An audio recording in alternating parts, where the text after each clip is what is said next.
дугаарын дэмжигч орон даяар хэрэгжиж буй сургачийн цахим бүртгэл хяналтын систем боловсрол платформ. Сайн байцгаана уу? Та бүхэндээ өнөөдрийн мэндийг хүргэе. Ундралг подкастын шинэ бүлэг бэлэн болж байна. За бид энэ бүлгээрээ боловсролын салхи нэмэлт боломж гэсэн сэдвийн хүрээнд ярилцсанаа. За тэгээд энэхүү сэдвийнхаа хамгийн ихний зочноор бид нар Fast Academy-ийн ерөнхий захирал Ерклот захирлыг урьсан байна. Танд өнөөдрийн мэндийг хүргье. Баярлалаа тань ч гэсэн. Тэгээ бидний урилгыг хүлээн авч хүрэлцэн ирсэн танд маш их баярлалаа. Тэгээ хоёулаа эхнийхээ ярилцлагыг таны тухай олон танаа Fast Academy-ийн талаар асуугаад эхлэе гэж бодож байна. За тэгээ. Миний нэр Ерблот гэдэг. За Fast Academy-ийн тухайд бол 2008 оноос хойш математикийн боловсролоор одоо дагнаж ажиллаж байгаа ийм байгууллага байна. Тэгээд нийслэлийн Сүхбаатар, Чингэлтэй, Баянзүрх болон Хангул дүүргүүдэд за орон нутагт үлгийд салбартай ийм сургалтын байгууллага байна. Маш товчхондоо бол. Ер нь анх үүсгэн байгууллагатаа мэдээж хүүхдүүд маань өөрсдөө бүгд сургуульд явж байгаа тийм. Тэгээ сургуульд явахын хажуугаар ийм академи ер нь байх хэрэгтэй юм байна. Хүүхдийн математикийн хичээлийг сайжруулах хэрэгтэй юм байна гэж та мэдээж хараад байгуулсан байх гэж бодож байна. Тэгэхээр энэ талынхаа дурсамжаас бид нарт хуваалцвал ер нь яагаад нэмэлтээр хүүхдүүд математик сурах хэрэгцээтэй байгаа вэ? За сайхан асуулт байна. Тэгээд одоогоос 17 жилийн өмнөхийг ярих гэж байна гэсэн үг шүү дээ. Ер нь бол бүх цаг үед одоо миний мэдэх ийм сургалтын байгууллага ямар нэг байдлаар сургуулаас гадуур сургалтууд бол явагддаг байсан гэж би ойлгож байгаа. Миний баг байхад бол нөгөө сургуулийн багш нар сургууль дээрээ нэмэлтээр ийм давталгууд энэ хийдэг байсан. Тэгээд тэр бас нэг ийм хөгжлийнхөө процессын дагуу гэдэг юм уу тэгж бас явагдсан байж магадгүй гэж бодож байгаа юм тийм. Одоо ч гэсэн нөгөө стил ийм нөгөө сургалтын төвүүд бас байж л байгаа. Тэгээд Fast Academy-ийн үед бол бас арай нэг энэ салбартаа нэг шинээр гэдэг юм уу академик түвшинд сургалт явуулдаг ийм мэргэжлийн байгууллага болж өсөн хөгжлөө ингэ явсан байна. Тэгээд сургуулиуд дээр байна харамсалтай нөгөө багш бас доктортай бас байхгүй. Өөр бусад шалтгаануудаар хүүхд нөгөө сургууль дээр үндсэн хичээлийг хэдийгээр үзэж байгаа ч гэсэн бүрэн гүйцэд ойлгохгүй ч юм уу за тэр их олон шалтгаантай байх нөгөө хүүхдийн тоо энэ гэдэг тийм. Тэгэхээр зэрэг юм нөгөө илүү гүнзгийрүүлж үзхийг хүсэж байгаа ч юм уу хичээл дээр хоцрогдоод байгаа хүүхдүүдээр нэмэлтээр юм заавал мэргэжлийн багш нарын дэмжлэг бол байсан байх тий. Тэгээд тэр бол манай одоо үүсэн байгууллагадах цаашид одоо хөгжихэд бол бас тийм үндсэн суурь болсон юм болов уу гэж тий. За цагийн хаясаар бол ингээ 16-7 жилийн одоо хойно ингээ эргээ харахад бол үндсэн багш нартай манайх өөрсдийн гэсэн үндсэн багш нартай нийт 50 гаруй ийм математикийн багш нарын нэгдэл байхгүй хэрэг бол тэгээд сургуульд хүүхд угаасаа хувийн эсвэл усын сургуульд явж байгаа ч гэсэн нэмэлтээр математикийн гүнзгийрүүлсэн юм сургалтууд за энэ дотор одоо хүүхд шалгуулж авдаг сургуулиудын шалгалтанд голдуу бэлдэх тэрнээс гадна хоцрогдол арилгах тэгээд төвшин ахиулах за олимпиаданд бэлдэх за бүр энэ жилээс олон улсын олимпиаданд бэлдэх гэдэг ингээд төрөлж өгөөд бас ингээд өргөжөөд явж байгаа бас хэлэхэд сайхан байна. Хоёлаа ингээд танаас сургуулийн сургалтын одоо хувьд бол хоцрогдол тий гүнзгийрүүлэх гэдэг ингээд хэд хэдэн төвшин байна л да. Тэгмээд хоёлаа хоцрогдлын талаар ихний ээлжинд ярих гэж бодож байна. Тэгмээд хүүхдүүд ер нь одоо хоцрогдох нь яагаад хоцрогдчихдаг гэж та ер нь боддог бай тий. Тэгээд тэрийг нөхөхийн тулд та хэд маань бас ингээд өөрсдийн гэсэн арга техниктэй болсон байгаа ах. Тэгээд мэдээж гоё үр дүн гарч байгаа учраас энэ олон жил үйл ажиллагаа явуулж байгаа гэж бодож байна. Тэр талаар яриа л. За ойлголоо. За хоцрогдол яагаад үүсдэг шалтгаан гэдэг юм уу тэрний талаар ярихад хүртэл ингээд багаар утгад цаг 2 цаг ярих гэдэг юм уу маш олон шалтгаанууд байдаг гэж би ойлгоод байгаа юм. Тэгтээ нэг айгүй энгийн юм шиг мөртлөө хамгийн чухал шалтгаануудын нэгийг би өнөөдөр тодтогч бас ярмаар байна л да. Тэр нь юу вэ гэхэлэр хүүхэд ер нь нөгөө дуртай юмдаа илүү одоо ач холбогдол өгдөг, ойлгодог, тэр юмдаа урам зоригтой урагшилдаг юм болов уу гэж тий. Тэр математикийн хичээлтэй холбоотой хоцрогдол бол миний ойлгож байгаагаар штэ тий. Илүү их нөгөө юмдаа дургу, багштай дургу юм уу, сургуультай ямар нэг байдлаар нэг дуртай биш юм уу. Эсвэл ангийнхаа хүүхдүүдтэй холбоотой ямар нэг юм дур сонирхолтой холбоотой хэсэг бас их чухал юм уу гэж би бодоод байгаа юм. Тэгэхээр зэрэг бидгэд нөгөө математикийн хоцрогдол арилгахтай холбоотой сургалтууд дээр илүү их нөгөө хүүхдтэйгээ бас нэг тэр арга ивийг олох гэдэг хэсэг бол илүү чухал орж ирж байгаа. Тэгэхээр тэр хүүхдтэй багш нэг юм харилцааны би бол канал гэж нэрлэдэг байгаа. Харилцааны каналыг үүсгэх ёстой энэ төр байгаад байгаа байхгүй. Тэгжиж одоо тухайн хүүхдийн бас нэг ойлгох хэл гэж байна. Багшийн ярих одоо тэр канал таарчихлаарэ хүүхд юм ойлгоо гайгүй явцдаг юм шиг тийм.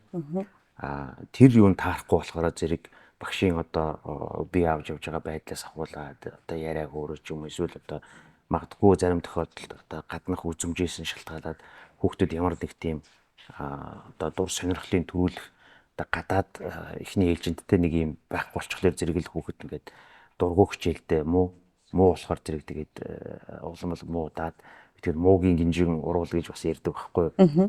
Багштай дургу учраас хичээлдээ дургу болохоор одоо ач холбогдлохгүй болохоор одоо тэр урагшлахгүй ч гэдэг юм уу суралцахгүй гэдэг юм уу зарим нь бүр ингээд ийм албаар суралцдаггүй тохиолдолд бас тэр харагддаг юм. Тэгэхээр зэрэг бидгээд эхний ээлжинд Fast Academy дээр хүүхдүүдэд ер нь бас төвшингийн тогтоож шалгалт хийж авч гин.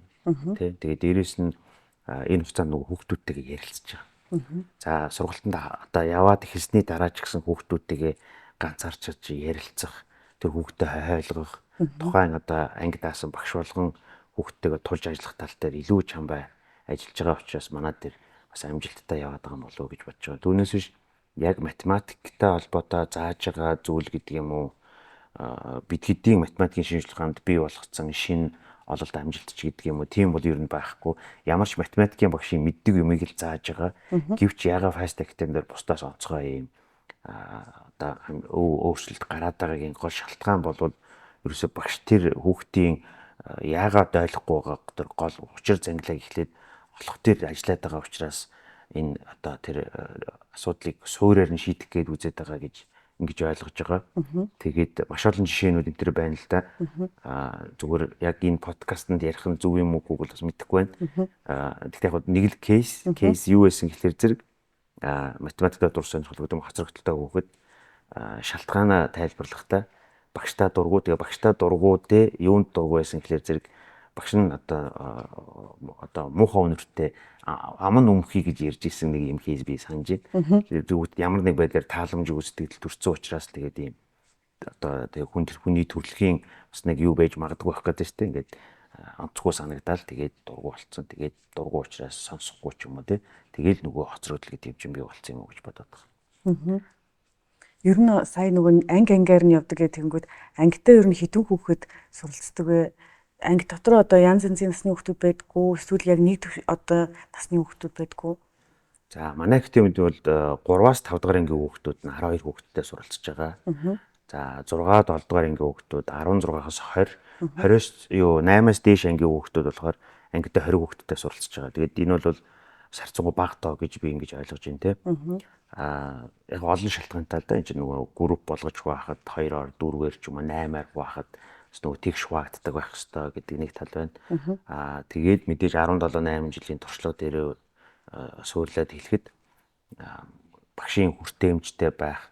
Бидгэд бол жил бүрийн 9 сард сургалтуудаа эхлээд дараа оны 4 сарын сүүл хүртэл эхний нэг мөчлөг нь нийтдээ 33-7 хоног байдаг. Тэгээд 7 хоногийн 2 удаагийн оролттой явж байгаа ер нь. Тэгэхээр чи нэг юм 66 удаагийн оролт энэ төр байгаад байгаа байхгүй нэг орохтой хичээлийн 3 цаг буюу одоо байгалийн 2 цагаар орж байгаа ер нь бол. Тэгэхээр зэрэг нөгөө багшийн хүртээмж тэр хичээлийн жилийн туршид хүүхдний хүртээ одоо ажиллах хангалттай цаг бас орж өгч ийн гэж ингэж ойлгож байгаа. Бага ангийнхан болохоор арай бага цөөн тоогоор цугларч ийн ширүүгээс яг бага ингээд илүү багш нарын анхаарал хэрэгтэй гэдэг үгнээс яаж юм гэсэн. Тэглгүй байх уу? 3-аас 5 дахь ангийн хүүхдүүд маань 12 хүүхдтэй л суралцж байгаа. Тэрнээс гадна түрүүний таны асуулттай холбоотой хэсэг нь бидгэд ер нь одоо бол нөгөө нэг эсэлт авахтаа нөгөө намрын эсэлт авахтаа ахиухан хүүхд авчиж байгаа учраас ойролцоо төвшнгөөр нь хуваах боломжтой болчихж байгаа.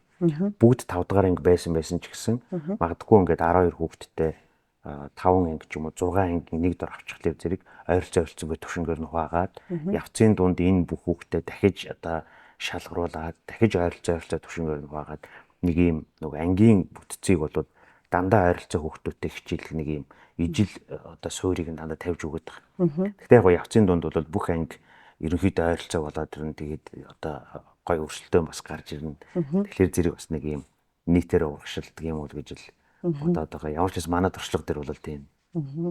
Ер нь нөгөө нэмэлт ингээд давтлага хөгжүүлэх сургалт гэж яригдаа яадаг те. Ялангуяа дээр үеийн бидний үеийн давтлага гэж яхаар илүү бас нэг юм ганцаарчсан байгаад байдаг шүү дээ. Эцэг эхчүүд ер нь хүүхдээ ганцаарчсан математик багш гэрээрээ авах. Эсвэл ийм сургалтын актем дээр те авчирч сургах. Энэ хоёрын ялгаа байгаа юу ер нь таны бодлоор? Бас яг хүүхдийн онцлогтой холбоотой байж магадгүй. Манай дээр ч гэсэн ийм нөгөө ангийн сургалтанд дөрвтэй өөрчлөлт гарахгүй хүүхдүүдийн цэцний тохиолдол мэдээж байна. Тухайн хүүхдийн өөрийнх нь сурах, суралцах арга барил гэдэг юм уу? Өөрийгөө илэрхийлэх. Тэр хүүхдийг битгэд багаас нь одоо төлөвшүүлж хүмүүжүүлээгүй учраас тухайн хүүхдийн нөгөө нийтэн дунд ороод ирэхээр зэрэг дууга хураачдаг юм хэлдэггүй, айдагч гэдэг юм уу? Эсвэл одоо өөр ямар нэгэн шалтгаанаар юмаа илэрхийлдэхгүй хүүхэд бол илүү их тийм ганцаарчсан сургалт бол үр дүнтэй байхыг бол үгүйсэхгүй. Бидэхэд бол ганцаарчлан сургалт бол хийдэггүй. 12 хүүхэд хамгийн ихтэй л 20 хүүхэдэд бол харьцангуй бас цөөхөн гэж ингэж ойлгож штэ. Тэгээд жилийн турш тэгэхээр түрүүний миний хэлдэг хангалттай урт цаг хугацаа байгаа учраас ер нь танхимаар явах бидэхэд их дуртай. Дээрээс нь бас нөгөө би бол тэгж одоо өөрөө итгэдэг юу гэхээр ямар ч хүүхэд төрөлхийн бас нэг юм тодорхой хэмжээний юм хоршортой бас нэг юм өсөлдөх уралдах нэг юм инстинкттэй байдаг байж магадгүй гэж тийм. Тэр зэрэг явцын дунд хүүхдүүдийн дүнгээр нь жагсаагаад түрүүний миний хэлдэг ангиудын холиод ирэхлээр зэрэг хүүхдүүд нөгөө за би ингээд өмнө нь ундралын өмнө нь байсан одоо ингээ хойно орцсон байх ч гэдэг нь дүнгээ хараад шалгалтуудын дүнгээр бас нэг энэ минийг хараад тодорхой хэмжээгээр бас хүүхдийн тэр одоо улам хичээх гэдэг юм уу тэр өмнөхөө төлөө илүү анхаарал тавих нь тэр идэвхжиж өгч ирнэ гэж ингэж хараад байгаа. Тэгэхээр танаас сургалтын мэдээж хүүхдээ ойлгох те хүүхдийг дур сонирхолтой болгох хор шарын хөдөлгөх гэх тийм ингээд ер нь бол маш олон янзын ингээд хүүхдээ одоо soft skill гэдэг байгаа шүү дээ те тэр хэсгүүдийн сэтгэл хөдлөл талд нь илүү их анхаарал авах шиг өөр одоо бас гоё анхаардаг зүйлүүд байгаа юу? Яг би тодорхой нэг юу бол хэлж одоо олж чадахгүй байна. Тэгвэл одоо ингээд манайх ч ингээд нөгөө 4-5 салбартаа 50 гаруй багш нартай болчлоо л да. Тэгэхээр зэрэг сүүлийн хэдэн жил яг юу ангид юу өрнөд байгааг нь бол би 100% хэлж мэдэхгүй байна. Маш нийтлэг багш нар дээр юу байгаа гэхээр зэрэг энэ одоо суралцахгүй гэдэг зүйлийг бодит болохын тулд багш болгон одоо өөрийн арга гаргачлал fast acting-ийн үндсэн нэг юм юу гэхээсээ илүүтэйгээр хүн болгоны одоо багш болгоны өөрийнх нь авьяас чадвар төрөний тэр одоо ярьдаг тэр хүүхдийг ойлгохоос ахуулаад тэр улам цаашлагт нь юу нөлөөлж ийн гэдгийг багш өөрөө хийгээд явж байгаа сүүлийн жилүүдэд болохоор. За энэ дээр яг зүгээр тухайлж хэлэхэд манай Баян зүрх салбарын захирал манай Эрдэнэ зүрэн багш байгаа. Тэгээ Эрк багш бол илүү их нөгөө IQ талын юм их ярьж байгаа тийм хүүхдийн emotional тэр юу гин хөдөлгсөн тийм ярианууд байнга тийм сургалтууд давхар хийгээд явж байгаа. Хичээлийн үндсэн цагаас гадна хүүхдүүдэд одоо айцаа даван туулах гэдэг юм уу тэр одоо асуудлыг шийдэхэд нь ийм ярианууд их хийгээд байгаа. За манай Чингэлтэй салбарын захирал Баска багш байгаа. Баска багш бол хүүхдүүдэд илүү их тийм дотн яриа үүсгдэг. Яриа үүсгэн тэгээд тэднүүстэйгээ хооронд нэг юм хөгжөөнтэй илүү юм фан маркийн байлгаж иж хүүхдийг нэг юм юунд орохоос сэргийлж бие бариад хойшоо суух гэдэг юм нугдаах тэр юмнаас нь ямар ч байсан гаргаж ирээд байгаа юм гэж хараад. Багш болгоны хүн болгон өөр гэдэг шиг багш болгоны өөрийн аргачлал байна. Маш нийтлэг зүгээр байгуулгын үед бол тэр хүүхдийн биед хүрэхгүйгээс гадна хувийн тэр одоо эмзэгэлдэг зүйл рүү орохгүй гэр бүлийнхэн амьдралтай холбоотой юм руу орохгүй гэдэг нэг юм нийтлэг зүйл дотор багш болгон өөрийн одоо чөлөөтэй юугаар ажиллах бас боломжийг бүрдүүлсэн гэж ингэж ойлгож байгаа. Тэр нь илүү зөв юм шиг байгаад байгаа юм. Тэрнээс гадна нөгөө юутай хэсэг нь бас чухал гэж санагдаад байна. Сургалтын хувьд одоо нэг юм яг тэр өдөр тийм хичээл үзнэ гэдэг юм тогтсон юунаас илүүтэйгээр сэдвээс илүүтэйгээр яг ангийн хүүхдүүдийн сэдвийг одоо хэр хугацаанд өөртөө шингээгээд сураад болцсон байна гэдгээс шалтгаалаад хичээлийн цаг нь ингээд юу яаж болж байгаа сэдв өөр хугацаатай үзэж болж байгаа. Өөрөөр хэлбэл зарим тохиолдолд одоо би саяхны хүртэл 7 дугаар ангид их олон жил хичээл заасан. Тэгээд заримдаа зарим ангиараа нэг сэдвийг ингээд одоо ойлгоход их удаашралтай тэр сэдвийг 4 цаг 8 цаг заавар 10 цаг үзэх тохиолдол гардаг. Гэтэл тэрнээс илүү одоо адармаатай гэдэг юм уу хүнд сэдвийг хүртэл заримдаа 2 цаг дотор ангиар ойлгоцсон, сурцсан. Тэгэхээр тэрийг заавал 4 цаг үзэх гэж сунгаад байхгүйгээр нөгөө сэдвийг 2 цагийн дотор үзээд дууссан байх ёстой гэдэг ийм хязгаарлалт тавихгүйгээр гэдэг юм уу? Тухайн ангид тэр сэдвийг бүрэнгүйцэд ойлгох хүртэл одоо шаардлагатай бол нэлээд урт хугацаанд тэрийг үзэх юм чөлөөтэй юуг нь тавьж өгснөөрөө багш одоо энэ сурах хүүг ямар ч байсан хичээлийн жилийн эхэнд ямар байсан, дунд ямар байна, тэгээд адагт ямар байна гэдгээрээ дүгнэлтийг хийж байгаа учраас чөлөөтэй бас одоо өөрсдийн үзмжээр гэдэг юм өөрсдийн мэдрэмжээр энэ юмыг одоо тогтоогоод ажиллаж байгаа юм. Ер нь бол эцсийн дүндээ хөөхд дур сонирхолтой байгаад сэдвээ бүрэн ойлгосон байна, чаддаг байна л гэдэг сэнсэр тавьж ажиллаж байна. Ер нь бол тийм нэг удаа бас бүр яг бодит бас нэг кейс байна. Ангиар нь хүүхдүүдийн унтуулсан байсан. Ангид нь? Тийм ер нь тэр өдрийн анги заримдаа ч бас нэг цагаартай холбоотой өөр одоо олон хүчин зүйл байна те. Ангиар нэг юм нойрмог жоохон одоо те хичээлээ явц удаашралтай байсан тэр өдөр байсан те. Тэгээд хүүхдэд 30 минут унтуулт хийгээд ингээд унтуулсан байсан тийм тохиолдол гарч ирсэн. Тэгээд энэ бол яг багшийн өөрийнх нь мэдрэмж. Ямар ч нэг унтаац хэрэгэд ирэхээрээ зэрэг дараагийнх юм ингээ орно гэдэг юм бэлтгэл хийгээд өөрийнхөө уцыг бас унтрац ингээ хөрхөө хүлээгээ сууж ирсэн тохиолдол байсан маа тэр.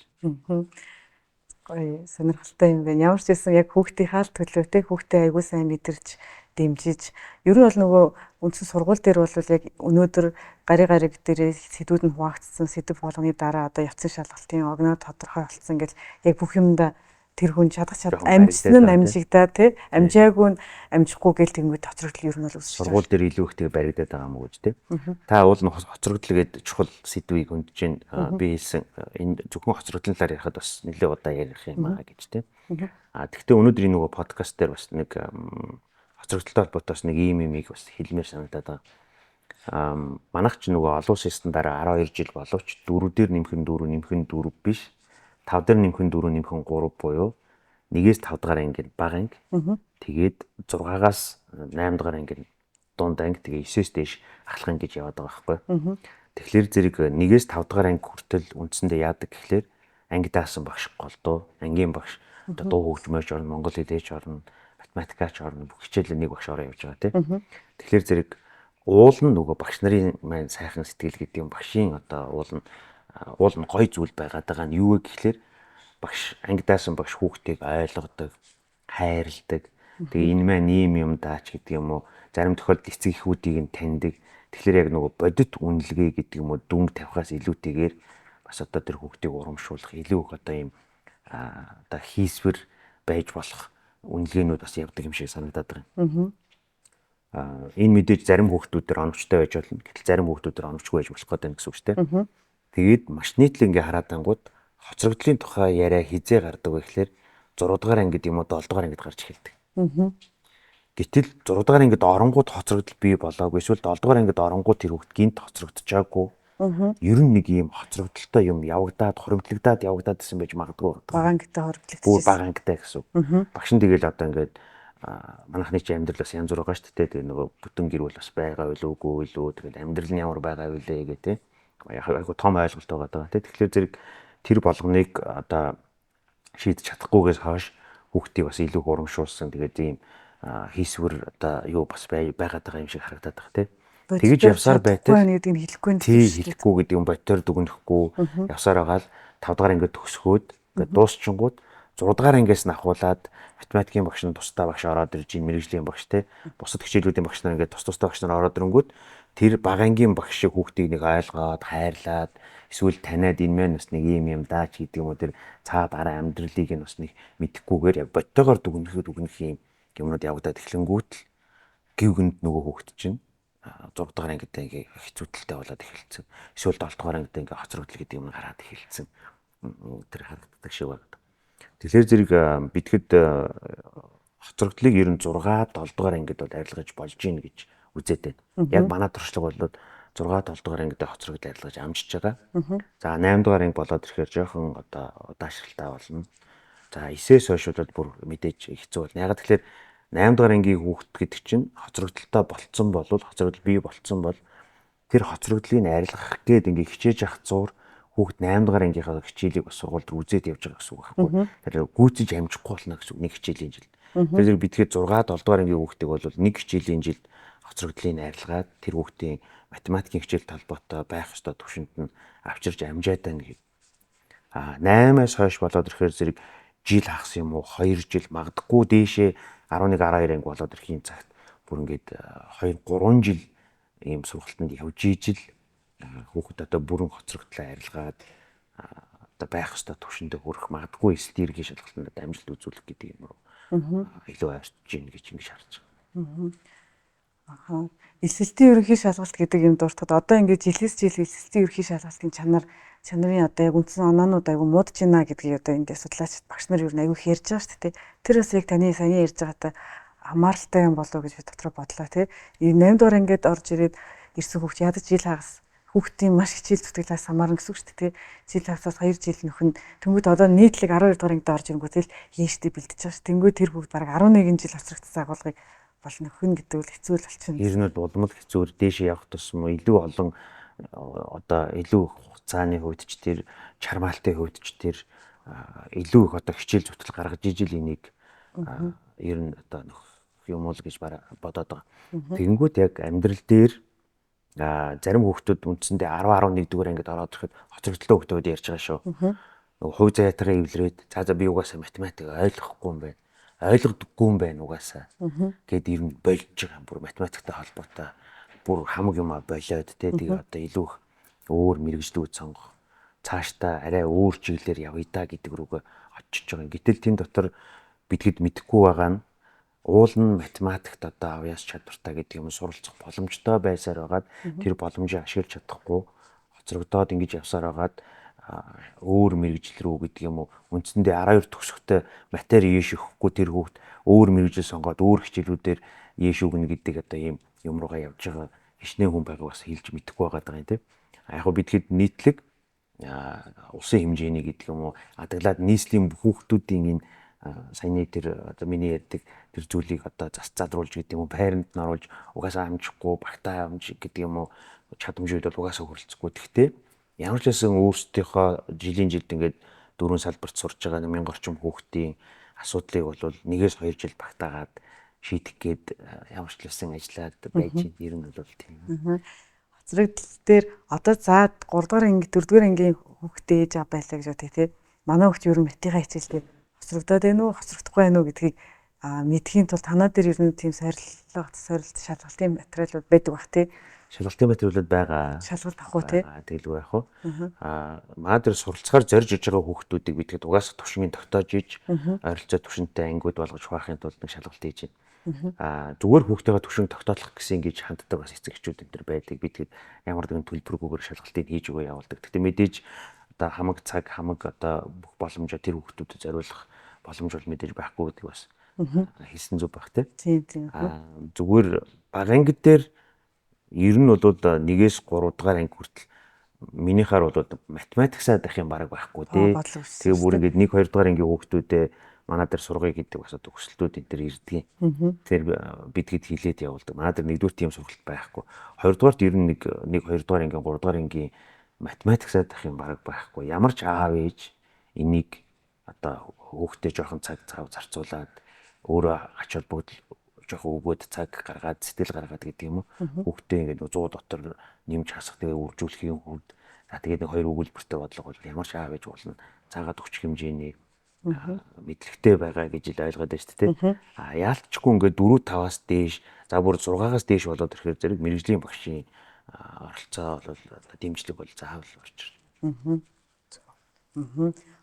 Холбоотой хэсгүүд бас гоё болоод байна шүү дээ. Дараагийн хэсэг рүүгээ орж ирэхэд таад нэг мэрэгжлийн шалгалт авдаг тусгай сургуулиуд дээр хүүхдүүд бэлтгэдэг гэдэг хэлсэн. Тэгээд тэр талаараа ярилцвал тэгээд тэн дээр одоо хэр удаан бэлтжиж амжилт гаргаж ийн мэдээж яг хоцрогдолтой хүүхдүүд бол мэдээ хоцрогдлоо арилгаж байгаа шалгалтанд бэлтэх байхаа. За яг төвшөндөө явж байгаа хүүхдүүдийн хувьд яаж бэлтжиж амжилт гаргаж ийн гэж таарж байгаа юм. За хариулъя. Бидгэд ер нь аль ч тохиолдолд хүүхдийн төвшинг тогтоож шалгалт авж ийн гэж би түрүү хэлсэн тийм. Яг 5 дугаар ангид 8 дугаар ангид орж байгаа хүүхдүүдэд бас нэг тодорхой босго гэдэг юм уу суур одоо мэдлэгийн шалгаад аав нь эсвэл авахгүй гэдгийг шийдэж байгаа.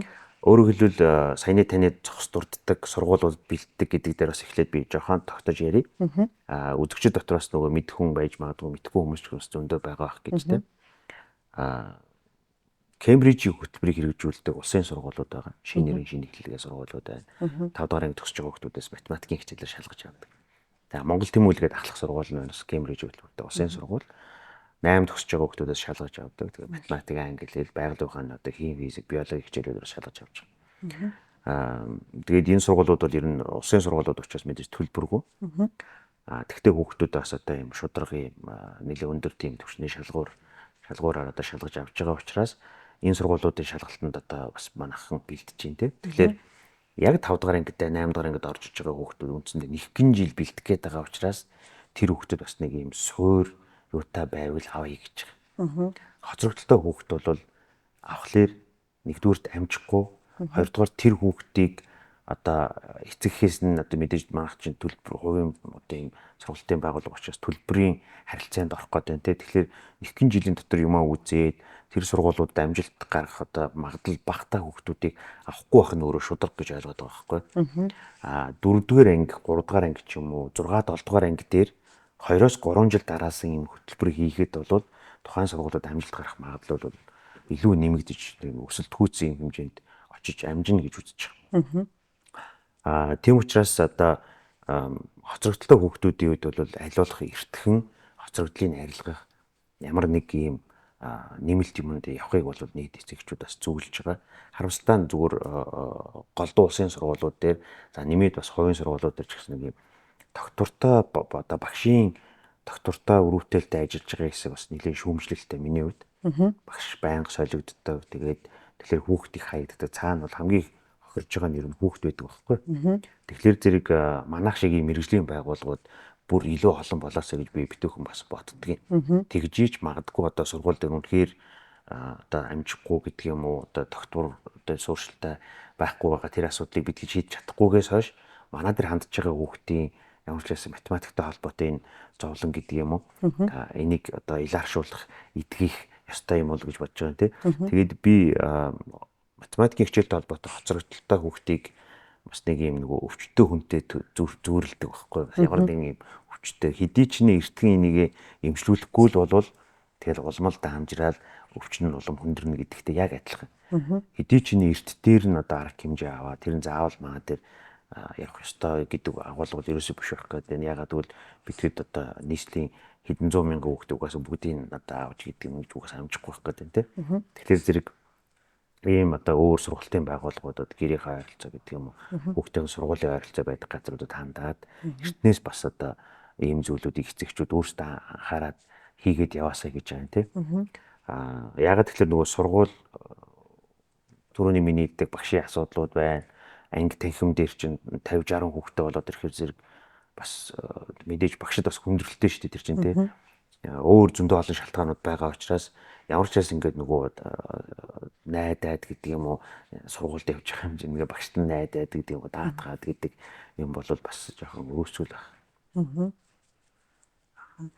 Тэгээд нөгөө уралдаан шалгалтанд орж байгаа шүү дээ тийм. Сургуулиуд руу орох гэдэг уралдаан шалгалт. Тэнд чи одоо мянган хүүхдүүд дундаас 100 хүүхдийг л авч байгаа шүү дээ. Тэгэхээр тэр бол маш их одоо эрсдэлтэй тий. Одоо нэг манай үндэсний баяр наадмын морь уралдаанаас жахтрын болоод байгаа байхгүй тий. Тэгэхээр тэрэн дээр ер нь мэдээж нөгөө хичээлдээ сайн байхаас гадна тэр шалгалтанд орж байгаа хүүхдээ сэтгэл зүй гэл ингээд маш олон зүйл орох байх л та. Тэрэн дээр та ер нь бас жоох ингээд гоё зөвлөмж өгөлтэй. Энэ бол ингээд харахад нэг л шалгалттай нэг л татлаганд яваад хүүхэд одоо математикийн хичээлийг одоо миний фар бол зөвхөн математик хичээлээ үзээд байгаа зүйл гэж би харахгүй байгаа юм л та. Тэгэхээр энэний онцлог тэ энэ бэлж байгаа хүүхдүүд яах ёстой вэ? Яах вэ? Тэ тэр мянган хүүхдүүд дундаас тороож гарч ирнэ гэдэг бол бас хүнд л ах л та тий. Бас их чухал асуулт байна. Амар чухал асуулт байна. Тэгээд нэг юм хоёр талтай юм байгаад байна. Хэдийгээр битгэд сонгон шалгуулах ямар нэгэн шалгалтанд бэлдэж байгаа учраас тухайн хүүхдийг байж болох одоо амжилт гаргахад нь нөлөөлөх бидний чадах бүхнийг хийж байгаа боловч нөгөө талд шалгалтанд одоо тэр чинь эрсдэлтэй саяны таны хэлдэг тэнцэхгүй байх магадлал өндөртэй. Ягаад гэвэл 1000 гаруй хүүхд шалгуулаад тэндээс зөвхөн 90 хүүхдийн тэр авж байгаа. Тэгэхээр цаана 900 гаруй хүүхэд ер нь бол одоо тэнцэхгүй гэдэг юм үлдэх гээд байна те. Тэгэхээр зэрэг тэр шалгалтын үр дүнгээр хэрвээ тэнцэхгүй болвол бас одоо магадгүй тэр урам зориггүй болох гэдэг юм уу, тэр сэтгэл зүйн ямар нэг асуудалд орохгүй байх үүднээс хэдийгээр шалгалтанд гэж ингээд зорж бэлдэж байгаа, тийм сэтгэл зүй бэлдэж байгаа ч гэсэн шалгалт нь бол одоо амьдралын төгсгөл бол биш. Амьдрал цааш үргэлжилсэн хിവэрэ байна. Өөр боломжууд бас байгаа гэдэг энэ хоёр юмны порцийг нь одоо тий яг зөв өгөх чинь бас их нарийн мэдрэмж багтах. Тэгэхээр хэдийгээр нөгөө дандаа математикийн багш нар математика заагаад байгаа юм шиг харагдж байгаа ч гэсэн яг бодит амьдрал дээр энэ хоёр юмыг хоёулангийн өгөх гэж ингээд одоо их хичээж гэдэг юм уу одоо багш хүүхэд тэгээд эцэг ихтэй ингээд юм гэр бүл гурвалсан юм харилцаа дээр байгаа тийм тийм. Энэ бүхнийг хийх гэж л битгэд нэг ангитай яах нь аль болох байж болох хамгийн цөөх хүүхэдтэй. Тэгээд дээрэс нь манай зүгээс хийж байгаа зүйл нь болохоор хэдийгээр одоо дандаа математикийн багш нар 50 гаруй багш нартай гэж би түрүү зогс дурдсан. Бүгд нэг нэгээ орлоод хичээлээ хийх одоо бол боломжтой. Тэгвэл битгэд бас нэг аргачлалын хувьд нэг багш одоо нэг л ангид ордог. Өөрөөр хэлбэл 7 дугаар ангид ордог багш бол 7 дугаар ангид л орж. 8 дугаар ангид ордог хүүхэд бол жилийн жилд 8 дугаар ангид л орж ийн гэсэн. Саяны тэр шинэ нэрийн эхлэлд бэлдэж байгаа 5 дугаар ангийн хүүхдүүдийг бол 5 дугаар ангид одоо ингээд 5 жил, 6 жил, 7 жил маа дээр түрүү чинь 13 4 жил 8 дугаар ангид бэлдээд явж байгаа багш нар байна. Тэр нэг багш нэг л юм а жилийн жил давтаад хийгээд ирэхэд зэрэг одоо нэг юмдаа гарамгаа болох гэдэг юм уу бүр одоо тэрүүгээр одоо онцгой болох нэг энэ боломжийг бүрдүүлж өгч байна. Тэгээд яг мэдээж багшийг одоо гаргаж байгаа шалгалтын үр дүнгээр үнэлэх, тэрийг урамшуулах, цалин гэдэг юм бусад одоо эдийн засгтай холбоотой хэсгийг нь хийж байгаа. Нөгөө талд одоо хүүхдүүдээ ч гэсэн бас нэг энэ процесс дотор хүлээ алдчихгүй хоорондоо өрсөлдөн. Гэхдээ нэгнийхээ дайсан бол биш найз хിവэрэ нэг анги хамт олон хിവэрэ шалгуулад нөгөө цуг хөтөлцөөд явж байгаа хоёр хүүхдийн нэг нь тэнцээд нөгөөд нь тэнцэхгүй үлдчих магадлал мэдээж байгаа тий. Тэр шалгалтанд амжилт гаргаагүйгээсээ болж одоо буцаагаад сэтгэл зүйн одоо тий даун болохгүй байх талаас нь урьдчилж бас нөгөө яриа юунуудыг бас хийж гин эцэг эхтүүд нь анхааруулж гин гэд ингээд маш олон юмнууд хийгээ явж байгаа. Тийм бах. Тэр ер нь та хэдийн амжилтаа явал ер нь ойролцоогоор та тоолж үзсэн үү? Хичнээн хүүхдийг одоо тэр сургууль одоо жишээ нь шинэ нэрийн шинэ эхлэлгээд 5 дугаар ангид бэлдээ 6-д ордог хүүхдүүд дээр хэдэн хүүхд байна? Монгол тэмүүлэл дээр хичнээн хүүхд байна гэсэн тоо ер нь гаргаснаа та хэд байна? За мэдээж нөгөө тоонууд байгаа. Харамсалтай нь би одоо бүх тоонуудыг цээжээр бас хэлж мэдэхгүй байна. Хамгийн сүүлд Монгол тэмүүлэл сургуульд одоо тэрний өмнөх жил нь 42 хүүхэд манайхаас тэнцэж орсон байсан. Дараагийн жил нь 39 хүүхэд тэнцэж орсон байсан. Тэгээ энэ жилийн шалгалтын үр дүнгуудыг одоо цээжээр хэлж мэдэхгүй. Гэхдээ яг өмнөх 2 жилийн амжилтыг бол хараахан даваагүй шиг санаж байна. Зүгээр тэр сургуулиуд дээр ихэнхдээ манай дээр бэлтгэгдэж байгаад очсон хүүхдүүд голчлон байдаг. Ялангуяа Монгол тэмүүллийн жишээг би хэлмээр байгаа. Илүү их нөгөө ахлагын хүүхдүүд учраас би бас зарим хичээлийн оронд 7-д нь миний орсон хүүхдүүд бас байгаа. 8 дугаар ангид нь тэгээ яг 8 дугаар ангид ордог хүүхдүүд энэ байгаа гэсэн үг шүү дээ. Тэгээд жилийн жилд манай дээр бэлтгэж байгаад Монгол тэмүүлд орсон хүүхдүүдийн ярьдаг юм байдгийг. Тэрний юу гэхэлэр зэрэг нөгөө сургууль дээр нь очиход ингээд дандаа ихэнх нь нөгөө фастаас очсон хүүхдүүд гэдэг. Тэгэнгүүт энийг бол биднээс хийгээгүй. Манай хүүхдүүдийн Монгол хүүхдийн бас нэг юм одоо сайхан юм нь юу гэхэлэр зэрэг фаст актем дээр суралцж байгаад Монгол тэмүүлэл сургууль руу орж иж байгаа доотлын үеийнхээ хүүхдүүд дээр анхаарал тавьдаг. Тэднээсийг бас нэг онцгойлж үздэг. Мэдхгүй юм ин хийлж өгдөг нөгөө сургуулаа танилцуулдгаас ахуулаад тийм юмнууд энэ төр бас байдгийн байлээ. Тэгээд одоогоос 2 жилийн өмнөх төгсөлтийн баяр дээр манай төрөний алдартай Эрдэнэсүрэн багшийг шавнаар нурсан байсан.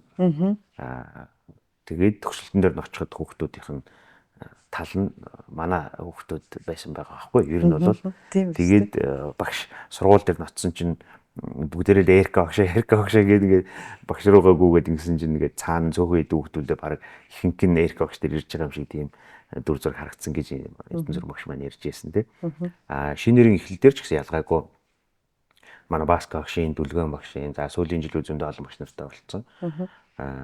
Илүү их бас нөгөө үзэгчд гэдэг юм хүмүүс энэ хідэн нэрсийг илүү тогтоосон байх гэж угаасаа бодож байгаа. Угаасаа олон жил ажилласан, хамгийн их одоо хүүхд хэзүүлээд оруулсан гэдэг юм уу. Амжилтын эд учраас би голчиж энэ багш нар хэлээд байгаа. Түүнээс нийтдээ 50 багш байгаа учраас бүгднгийнх нь тодорхой хэмжээний амжилт юмнууд дээр байж байгаа. Тэгээ ер нь бол энэ бүр сүүлдээ нөгөө энэ сургуулиудтай холбоотой мэдээллийг хүмүүс манахаас асуугаад байдгийг.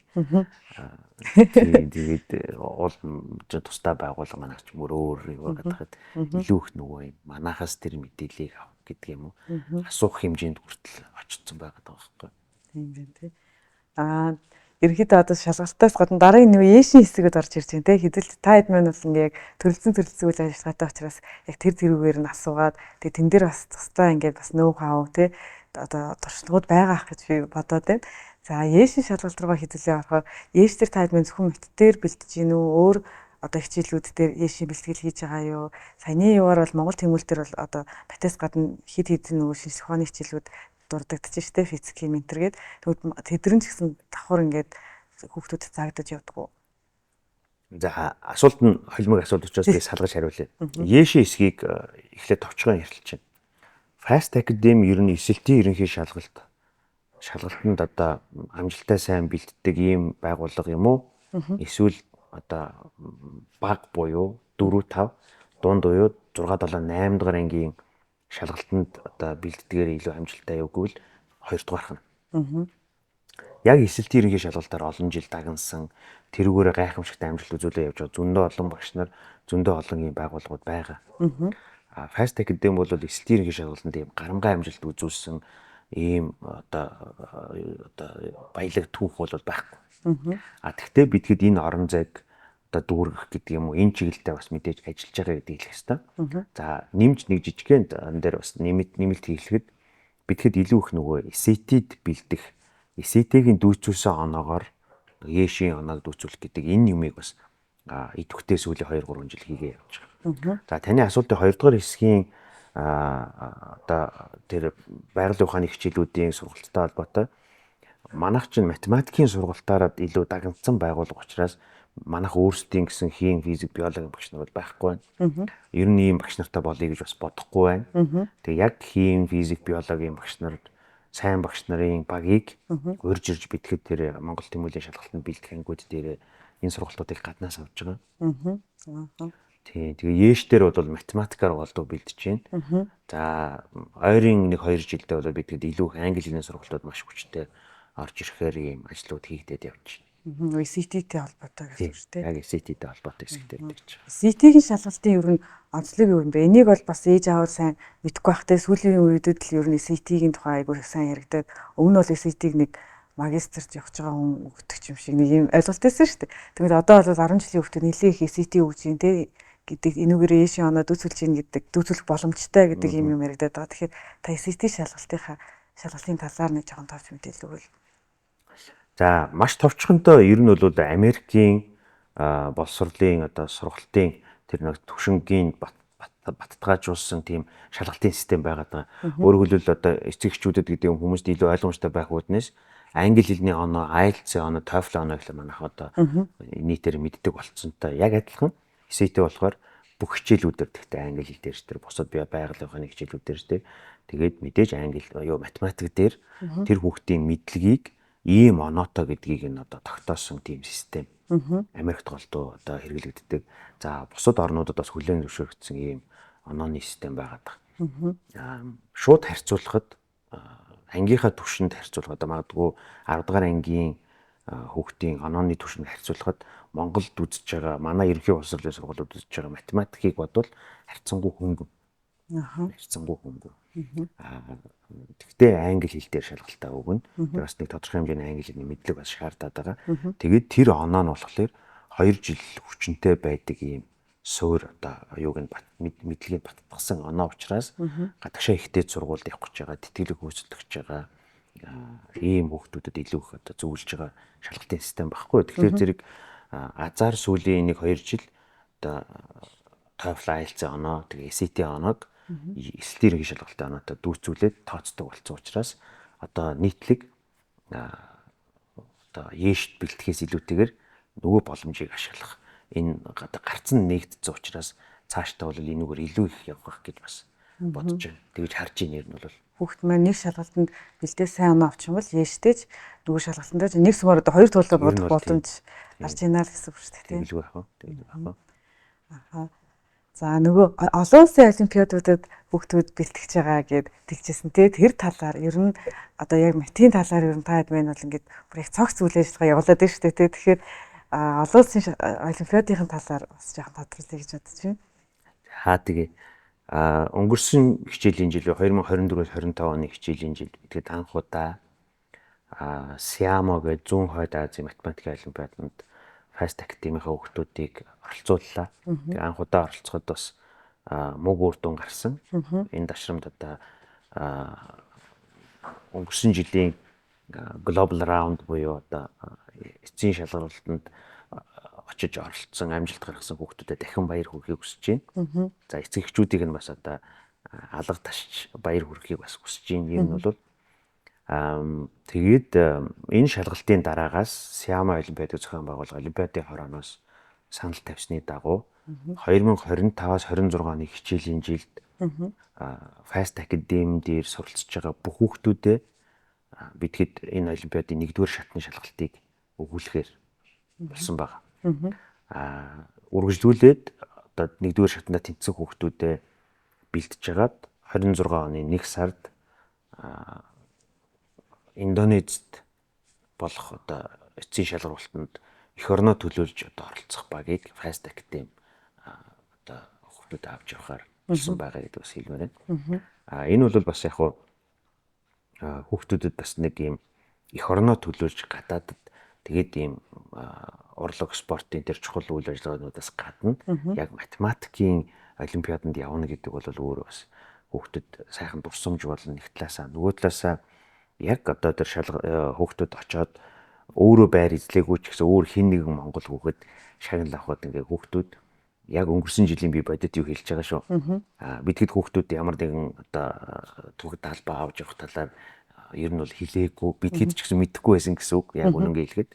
Тэгээд өөртөө байр эзлээгүй ч гэсэн цуг явсан хүүхдүүд нь монгол хүүхдүүд байр эзлэхэд бүгд цүнхнээсээ монгол талбай гаргаж ирээд уухай гэж уухайлахад бидэд ингээд тэрийг онлайнаар үзээ сууж байгаа сте. Үнэхээр одоо огшоогоод тий. Тэгээ бас тэг одоо шар усан тэр бостол юу яж энэ гол дунд ангийн хүүхдүүд төр байгаад байгаа шүү дээ. Тэгэхээр зэрэг энэ бас нэг хүүхдэд үнэхээр мартагдчихгүй байхад турсамж юм байна. Нэг талаасаа нөгөө талаасаа цаашдаа гадагшаа ихтэй сургуулиудад тэтгэлэг хөөцөлж байгаа хүүхдүүдэд бас нэг юм олон улсын юм олимпиаданд оролцож ирсэн гэдэг бичигдэх одоо бүр тодор бичигдэх нэг үйл явдал мөнгө гэж ойлгож байгаа. За эдгээр зүйл болохгүйгээс үр шалтгаалаад эх оны одоо Сиама олимпиаданд эх орноо төлөөлж битгэхэд өөрсдөө одоо тий хүүхд авч явж байгаа учраас бас одоо их өндөр амбицтай гэдэг юм уу нэг хэдийдээ алт гэсэн ийм дотроо бодолтой байгаа. Тэгээд энтэй холбоотой хэсгийг бас тогтож явахыг хэлмээр байна. Юу гэхээр 25-аас 26-ны хичээлийн яг одоо бүх дөрвөн салбараар эсэлтүүд аваад явж байгаа. Энэ хүүхдүүдийнхээ бүтэн жилийн сургалтын төлбөр дотор Сиама олимпиадын 1-р шатны дээр чинь бас нэг хураамжтай олон улстай хураамжтай байх юм. Тэр хураамжийг шингээцсэн байж байгаа. Тэгээ бүх хүүхдүүдэд нэг жиг шалгалтыг өгүүлээд дашрамд хэлэхэд 1-р шатны шалгалтууд бол монгол хэл дээр явагдана. Монгол хэлээр цаанаас нь өгөхөөр болсон байж байгаа. Тэгээд шалгарсан хүүхдүүдээсээ бас мэдээж сонирхож байгаа гэдэг юм уу? Эцэг эхчүүдтэй уулзж хагаад олимпиаданд тусгайлан бэлдэх юм ангиуд хэд хэдэн ангиуд бэлтэнэ гэж бодож байгаа. Тэгээд нэг сард хүүхдүүд аваад Индонезид явна да гэж бодож байна. Тэгээд олон нас тавьчих нэ. Тэгжиж илүү их нөгөө ер нь Fast Academy том зургаараа бол математикч Монгол болохын төлөө гэдэг юм одоо урайтай гэдэг юм өөртөө дотроо тэгж бодоод яваад. Манай амжилт, таны амжилт гэхээс илүүтэйгээр хамаагүй бос сургалтын төвөж гэсэн зөндөө олон болоод тэнцээ бас нөгөө цалинтай холбоотой гэдэг юм багшийн нэг юм эдийн засгтай холбоотой хэсэг нь бас сургуулиудаас зарим сургуулиудаас илүү одоо цалин орлоготой байх боломжууд бас байгаа байх гэж харж байна те. Тэгээд ийм газрууд бас олон болоосоо тэн дээр байгаа математикийн багш нар улам чадах учраас тэгээ бас хоорондоо мэдээж тодорхой хэмжээгээр чинь зах зээлийн зарчмаар өрсөлдөөд эхэлнэ. Тэгэхээр зэрэг ийм олон улсын олимпиад ч юм уу эсвэл одоо шалгалтанд бэлдэх ийм өөрийн өвөрмөц сонин гэдэг юм уу, гоё гэдэг юм уу, нэгнээсээ одоо давсан, бусдаасаа онцгойрсон ийм арга аргачлалууд, тийм одоо техникүүд хөгжүүлэхийн хэрээр том зургаараа Монгол хожоод байна гэж хараад байгаа учраас Fast-Tech-тэй энэ дээр ингээд маш одоо тий өргөн дэлгэр ийм зүйл цаашаа өрнөөсөө илүү олон болоосоо энэ төр гэж харж байгаа. Бид хэдтэй өрсөлдөх үйс ийм хамт олон гэдэг юм сургалтын байгууллагууд гараад ирэхэд бол баярлна. Тэгээ харамсалтай нь хараахан бас яг тийм хүчтэй өрсөлдөгч бас байхгүй байгаад байна гэдгийг бас хэлхийг хүсэж байна. Уул нь нөгөө зэрэгцээ гэдэг юм ойролцоо гэ заримдаа нөгөөт хүн дөрүүлээд заримдаа манайхан дөрүүлээд ингээд тэгтээ ерөнхийдөө нэг жигтэй явж байгааг мэдээд явж ивэл бас ууд нь гоё байгаад байгаа юм тий. Тэгээ ямар ч байсан нэг юм сургалтууд хийгээд 17 8 жил болчлоо. Тэгээ цаашдаа нийслэлийн нөгөө хоёр дүүрэг сонгоо орох юм бол Баянгол дүүрэг салбарууд одоо хийхийг зорж байна. Саяны миний хэлдэг нөгөө математикч Монгол гэдэг ийм мөрөөдөл гэж бас хэлэхэд буруудахгүй байх гэж бодоод байна тийм. Энэ мөрөөдлөг гүйцэтгүүлэхийн тулд бид тэгэд орон нутгууд руу салбарууд хийх гэж бодож байгаа.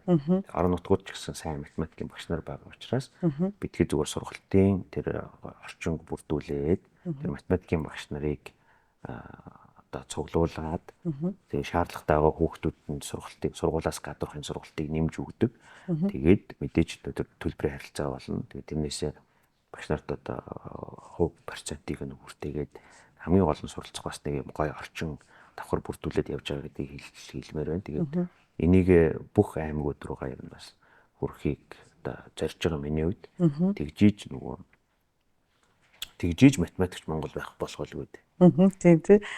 Таны математикч Монгол гэдэг мөрөөдөл ер нь математикийн хичээлдээ одоо сайн байсны давуу тал тий тэрний одоо үр ашиг яагаад ер нь математикч авах хэрэгтэй юм бэ гэдгийг танаас бас асууя гэж бодож байна. Одоо ингээд нийтлэг хүн болгон математикч бас галдвэ гэх нэг юм үг явдаг шүү дээ. Тэгвэл та болохоор математикч Монгол гэдэг бүх монгол хүүхдүүд математикийн хичээллээсээ хоцрогдуулгүй те болж өгвөл тэрэндээ бүр илүү мэрэгшээд олон улсын одоо тэмцээн уралдаанд төрүүлээсэ гэдэг ийм гоё зорилго тавиад явж байна. Тэгмэд яагаад ер нь тэг хэрэгтэй юм бэ?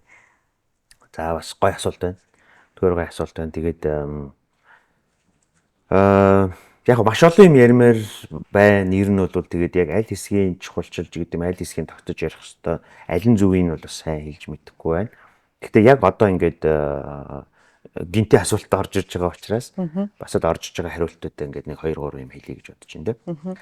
За нэгдүгээрх нь хүүхд болго математикч болох одоо албагүй илүү дээд цай тагсан тийм хилцс яриа энэ төр байдаг тийм. Тэн дээр бол би ингэж хэлдэг юм. Тийм ээ тий хүүхд болгон математикч болох албагүй тийм. За ер нь хүүхд болгон математикч болох боломжгүй гэж. Боломжгүй. Математик суралцах юу бол тийм айхтар гоцгойд авьяас биш боловч бас хүүхд болгон суралцах боломжтой зүйл бас биш байж магадгүй. Тийм учраас хүүхд болгон угаасаа математикч болох боломжгүй гэдэг. Зүгээр трийг нээн илрүүлэх, хөгжүүлэх чиглэлээр илүү хэцэгчүүд одоо анхаарах хэрэгтэй болов уу гэдэг хэсгийг бяцхан хэлээд энэ хэсгийг бол дуусгаж байна. Үргэлжлүүлээд одоо илүү их нэг юм нөгөө азанд найддаг. Тэгээд би бас нөгөө наргиж хэлдэг байхгүй нөгөө могойн зураг шеэрлээд баяжна гэдэг юм одоо хүмүүсийн олонлог биш. Битгэд илүү их юм одоо математикч одоо ард түмэн яага болж болохгүй ингэж те. Математикч байхын ач холбогдол мэдээж тухайн хүүхдтэй бол өгж байгаа зүйл нь маш их юм байна. Маш их юм байгаа. Энийг бол яриад дуусахгүй. Энийг бүх математикийн багш нар ярьж байгаа. Улсаараа ер нь бол энийг ярьж байгаа уулна. Гэхдээ харамсалтай нь ингээд ард түмэн дээрээ бол яг энэ хэсгийг хэр ойлгож гэдэг юм уу өөртөө шингээгээд ингээд явж байгаа хэсэг бол бас одоо заавал одоо бодох ёстой нэг хэсэг байж магадгүй те. Математик өөрөө хүүхдэд задлан шинжлэх үйл явдлыг одоо улс суурьтай бодох зөв шийд гаргалгааг одоо бодож олох үндсэн энэ юуг суулгаж өгч байгаа. Чадварыг суулгаж өгч байгаа. Одоогоос хэдэн жилийн өмнө надаас хүүхэд асууж ирсэн. Багшаа наад таны яриад байгаа Пифагорын теорем ер нь амьдралд хэнд хэрэгтэй? Бас л гинтийн асуулт байсан. Тэгээд би тэгтээ бас гинтийн асуулт байсан ч гэсэн одоо бодлогоогоор хариулсан энэ хариултанд дуртай. Одоо тэрийг бол байн хэлдэг. Тэр нь юу гэхээр зэрэг тийм ээ яг өдөр тутмын амьдралд бол энэ Пифагорын теорем чамд хэрэг болохгүй. Гэхдээ энэ математикийн шинжилгээ гэдэг юм чи өөрөө тоосхон барилгатай адилхан юм аа. Математикийн сэдв нэг бүр нэг тоосхтой адилхан. Тэгээд чи ингээ математикийн шинжилгээтэй холбоотой өөрийн байшинг одоо барих гэж байгаа бол хэд хэдэн тоосох энэ тэнд дутуу бол чиний байшин чинь одоо бүрэн гүйцэд болохгүй. Нэг хазгаа юм уу, мөрөө юм уу те ямар ч байсан харахад болохгүй харагдахгүй. Бүтэн байж ижил энэ зүйл болдог гэж хариулж ирсэн. Тэгэхээр зэрэг саяны яриатай холбогдож байгаа хэсэг нь математикийн сэдв нэг бүр хүүхэд дээр амьдрал дээр нь өдөр тутамдаа нэг хэрэгтэй юм шиг биш байж болно. Тийм ч учраас нөгөө эцэг эхчүүд гэдэг юм томчууд заримдаа хэлдэг шүү дээ. Тэггүй. Тэгээд дунд сургуультай математик сурсны нэг юу байхгүй штэ гээ те. Ийм буруу ойлголт математик ач холбогдол одоо их биш вэ гэж бодож байгаа хүмүүс олон байгаа учраас л яг ийм юмнууд илүү их яваал дараагийнхаа үеийг за сурахгүй байсан ч баг болох юм биш үү гэдэг юм илүү дэлгэрүүлээд байгаа юм биш үү гэдэг би нөгөө үнцэг хэлэх гээд байна те. Гэтэл эсрэгээр яг за яг үгүй сэдв болгоныг нь сураал математик сураал шинжилгээ ухааны бус хичээлүүдээ бас сурж иж одоо миний байшин ямар ч лсэн хүүхэн дээр те. Хүүхэн дээр миний байшин гэдэг юм гой байшин болох юм байна гэд. Тэгээ бүгд ингээд байшингуудаа гой байшин барьчвал яг аюу сайхан хороол болно. Тэгээ цаашлаад яг гой хот болох нь байна. Яг тэрнтэй адилхан баггүй. Тэгэхээр зэрэг адаглаад нэг ийм зүйлийг бас нөгөө эцэгчүүд бас ойлгоосаа гэж бодож байгаа. Хүүхэд нь математикч байх албагүй тийм. Зарим хүүхдүүд угаасаа боломжгүй. Гэхдээ та ямар ч байсан хүүхдэд оруулсан хөрөнгө оруулалт ялангуяа боловсролд нь оруулсан хөрөнгө оруулалт ч өөрөө маш чухал гэдгийг бол одоо хүмүүс харцсан ойлгодог болцсон. Зүгээр яг энийг хараахан ойлгоогүй гэдэг юм уу, ухаараагүй эсвэл одоо энэний эсрэгийг нь хэлдэг хүмүүст хандж хэлэхэд таны бодол танд зөв байж болно. Гэхдээ энэ буруу бодлоо. Таны бодол танд зөв. Миний үед буруу байх гэдэг шүү дээ. Энэ буруу бодлороо өөрөөсөө хойш үеийнхнийг битгий хорлооч. Тийшээгээ битгий доошоо ийм юм хийгээч тий. Ганц бид ч биш ингээ боловсролын байгууллага ингээ системээрээ боловсралтай илүү ийм одоо байгаагаас илүү Монголыг бүтээхийн төлөө юм хийгээ явж хахад хажуунаас нь бидний ийм юмнууд ирээд байгаасаа гэж тий. Тэгжиж нөгөө нэг тэр нөгөө азанд найдах гэдэг тий. За энэ дээр бас нөгөө ийм жишээг бас би хэлж ийсэн. Суглаа зохион байгуулж байгаа усуудыг хэлээд байна. Суглааг хэн зохион байгуулдаг вэ гэхлээр зэрэг математик сайн мэдж байгаа хүн зохион байгуулж байгаа юм. Тэгээд суглааг хэн авдаг вэ гэхлээр математик мэдгүй хүн авч байгаа юм. Яг л тэр хүн азанд найдаж штэ. Тэгээд яалтчгүй одоо ингээд суглаанд хожоод ингээд юу ч гэдэг утас авцсан юм байр автсан машин авцсан ч гэдэг юм уу. Гэвч хэдэн хүнээс хэдэн хүн нь тийм юм авч байгаа юм гэхдээ зэрэг ерөөсөө айгүй энгийн математик байхгүй. Тэр суглаа зохион байгуулж байгаа хүн болвол үндсэндээ 10,000 хүнд суглаа зараад ямар нэг үнээр тэгээд тэрний 1000 юм уу 2000 хүний одоо суглаанд төлсөн төлбөрөөр нэг юм уу хоёр хүнийг одоо урамшуулад гэдэг юм шагнаад үлдсэн хүмүүсийн мөнгийг бол өөрөө авч байгаа гэсэн үг. Тэгэхээр зэрэг бүр адаглаад математикч Монгол гэдэг юм ингээд математик яга хэрэгтэй дээр зүгээр л ингэж хин нэг хүмүүсийг нэмэн өртөг шингээсэн ямар нэгэн юм бүтээхгүйгээр хуугаараа мэдлэггүй энэ төр байгаа хүмүүс дээр ирэнгүүтээ тоглолт хийгээд дундаас нөөрөө мөнгө хожоод гэдэг юм уу. Тэгээд нэг хоёрыг ингээд урамшуулчингууд нийтээрээ яг аз гэдэг юмд найддаг ийм улс байх юм уу? Эсвэл одоо түрүүний миний хэлээд байгаа ийм ард түмэнтэй улс байх юм уу гэдэг л юм байна. Наазахын тооцооллыг хийхгүй байна гэсэн үг шүү дээ. Ер нь бол тийм. Ер нь яа таны яриан дээрээс аюу ажиглагдж байна. Ингээд математикч хүн гэдэг та айгүй инвестицтэй ярьж байгаа байхгүй яг 1-р 2-р за энэ сэдв нь юм гээд энэ өөрөө яг нөгөө математикийн бодлогыг маш инвестицтэй те дарааллынхан дагуу зүуд хийхгүй бол харин гарахгүй шүү дээ тий. Тэгэхээр яг тэр нь одоо нэг тухайн хүндээ хүртэл шингэж гин гэж би бол бодож байна. Тэгээд аюу гоё инвестицтэй. Тэгэхээр та одоо бас одоо эмх цэгцийн талаар те математикийн хичээлээр эмх цэгц сууж байна. Нөгөө талаасаа бас нөгөө заавалчгүй нэг бодлогыг бодохдоо нэг аргаар биш хит хитэн аргаар бодож болдог шүү дээ те. Тэгтээ ямар ч хэсэн хариу гаргахын тулд хүүхэд ингээд одоо маш нухацтай удаан суудаг те. Тэгэхээр бас нэг тууштай байдал бэтэршгүй хэлсэн бодлогоо дуустал нь хариуг нь гартал үздэг байх ч гэдэг юм те. Ингээд зихцтэй тууштай гэдэг айгүй олон гой шин чанарууд суулгаж байгаа гэж би хувьдаа бас бодод байгаа. Тэгэхээр та бас нөгөө талаас ингээд бодлого бодсноор хүнд үүсэж байгаа юм одоо зөөлөн ур чадварууд тий тэр талаас юу гэж таас боддог вэ? За бас гоё асуулт байна. Ер нь тэгээд би яг энэ асуултаа зүгээр хэр холбогдож байгааг нь мэдэхгүй байна. Гэхдээ нэг ийм зүйлийг бас хэлмээр одоо санагдаж байна л да. Тэр нь юу вэ гэхлээр математикийн ямар ч хэцүү гэдэг юм уу, ямар ч бодлогын өгдөл нь өөрөө дотроо байдаг гэж би бас хэлээд байгаа сүүлийн жилүүдэд ер нь. Энийг зүгээр сая та нөгөө зөөлөн ур чадвар гэж хэлж байгаа учраас амьдралд ч гэсэн одоо бизнес дээр тэр өдөр тутмын харилцаан дээр ч тэр ингээд ямар ч асуудлын өгдөл нь ер нь дотроо байдаг гэдгийг бас одоо маш ерөнхий нэг хүмүүст суучвал гэж бодоод байгаа. Өөрөөр ямар ч бодлогыг зүгээр бодох арга аргачлал гэдэг юм уу нэг хэдэн томьёо мэдэх ёстой байх гэдэг байна. Зөвхөн нэг л одоо аргаар биш өөр зөндөө олон аргууд гэдгийг түрүүн тавгаасаа дурдчихлаа. Гол нь энэ юмыг бодож хариуг нь гаргахын тулд бүх одоо өгдөл нь тэр бодлого дотроо байгаа гэдгийг нэг юм амьдралдаа суулгачвал ямар ч одоо хүндрэлтэй гэдэг юм уу асуудлыг шийдэхдээ гаднаас биш тэр хэрэгжилж байгаа томьёо хэрэгжилж байгаатай адилхан амьдрал дээр тэр арга техник одоо аргачлалыг янз бүрээр хэрэглээд гэхдээ ямар ч гэсэн дотор байгаа өгдлүүдээр асуудлыг шийдэх ёстой юм байна гэдэг юм адаглаа суучвал гэж бодоод байгаа юм тий. Манайхан чинь ямар нэгэн хүндрэл бэрхшээл ямар нэгэн асуудал тулгархад тэрний шийдлийг гаднаас хайх гэдэг юм уу нэг юм бас нэг буруу юм бас байд юм болоо да тий. Мэрс ирч гэсэн байж магадгүй гэж бодоод байгаа тий.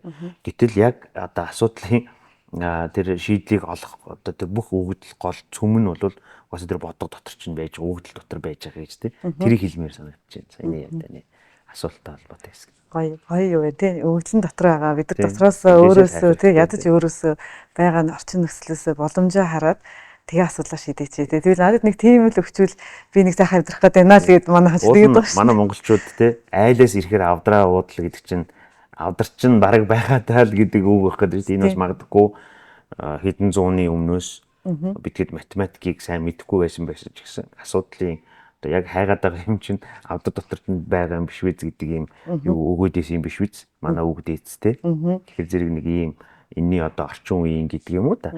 Яг миний зохиосон юм бол биш л дээ. Зүгээр арай нэг юм орчин үеидсэн хариулт нь байж магадгүй гэж. Гоё. За дараагийн хэсэг рүүгээ бид хэд таны нөгөө фест тактемийн одоо удирдлагын арга барилын талаас ер нь жоохон ярилцъя гэж бодож байна. Яг тэгэхээр манайх нөгөө боловсролын подкаст энд манай подкастыг бас сургуулийн удирдлагуудтэй боловсролын байгууллагууд гэж байгаа удирдлага менежерүүд бас аяг сонирхож үздэг. Тэгэхээр энэ дунд те яг математикийн багш нарыг одоо удирдахын тулд те тэдрээс бас гоё ур чадвар одоо сая та зөндөө гоё юмуд хэллээ шүү дээ. Багш болгоны ур чадвар аягүй чухал гэдэг. Яг тэр багш маань өөрийнхөөрөө ингээд гоё ажиллаж гоё үр бүтээл гаргахын тулд та ямар удирдлагын арга барилыг хэрэгжилж байна? Таны бодлоор ер нь яавал математикийн багш нар сайн ажиллах уу? За таны энэ асуултыг би гоё асуулт байна гэж хэлмээргүй байна. Хүнд асуулт байна гэж хэлмээр байна. Ер нь хүнд асуулт байна. Яг миний менежмент гэдэг юм уу гэж одоо уул нь би тэгж бол юм ярмааргүй байгаа байхгүй. Яг маш нийтлэг математикийн багш нар ч ер нь ухаалаг хүмүүс байдаг. Ер нь математик суурьтай математикийн багш. Тэгээд ялангуяа багш хүн чинь бол өөрөө асуудлын нэг ерөнхий зангилагийг нь бол өөрөө хайгаад олчдөг гэдэг юм нэг юм одоо өөрийнх нь бэкграунд дээр нь байж байгаа зүйл байх гэдэг шүү дээ. Зүгээр илүү их нэг хамт олонны уур амьсгал тэгээд санхүүтэй холбоотой хэсэг гэдэг юм уу. Нэг ийм хоёр юмыг илүү гайгүй одоо менеж хийгээд байгаа байж магадгүй. Манай кейс дээр бол тэг энийг бол би нөгөө нууж хаахгүй хилээд хилдэг. Өөрийнхөө сошиал дээр ч гэсэн бусад одоо боломж олдсон болгон дээр хилээлээдэг юм. Зөндөө олон газрууд энийг хэрэгжүүлээд яваасаа гэж те. Харамлаад байгаа юм байхгүй байх гэдэг шүү дээ. Нэг тийм нууцаад байх юм байхгүй байх гэдэг гэсэн. Тэрний юу гэхээр зэрэг багш нар маань нөгөө юм ажилтан биш байхгүй Fast Academy багш нар. Одоо энэ манай байгууллагын ажилтан биш. Бидгээд хамтран ажиллагсад буюу энэ сургалт хийж байгаа, хичээл орж байгаа багш нар бүгд сургалтын төлбөрийн тодорхой хувийг авч байгаа. Тийм учраас байгууллага өөрөө, байгууллага хамт олон өөрөө хин нэгэн дарга цэрэг биш. Хамтран ажиллагсад тэгээд өөрийнхөө сургалтын тодорхой одоо санхүүтэй холбоотой хэсэг нь ийм хувь процентыг авч байгаа учраас хариуцлагын тодорхой хувь хэмжээг бас аваад тэгээ үр дүн чиглэсэн нэг ийм юмнууд явж байна те. Тэр бол бас их чухал байж магадгүй гэж. Мэдээж дээрээс нь одоо ингээд олон салбартаа болоод олон багштай болоод ирэхээр зэрэг одоо улам хүндэрч байгаа. Энэ дээр битгэд гаднаас юу хийж ийнэ гэхэлэр зэрэг одоо маш олон ийм сургалтын чиглэлээр үйл ажиллагаа явуулдаг. Битгэд хэдийгээр дунд сургуулийн математикийн чиглэлийн сургалтууд хийж байгаа ч гэсэн гаднаас маш их сургалтууд авч байгаа. За энэтэй холбоотой зөвхөн хамгийн сүүлийн мэдээллийг бас хэлэх хэрэгтэй юм болов.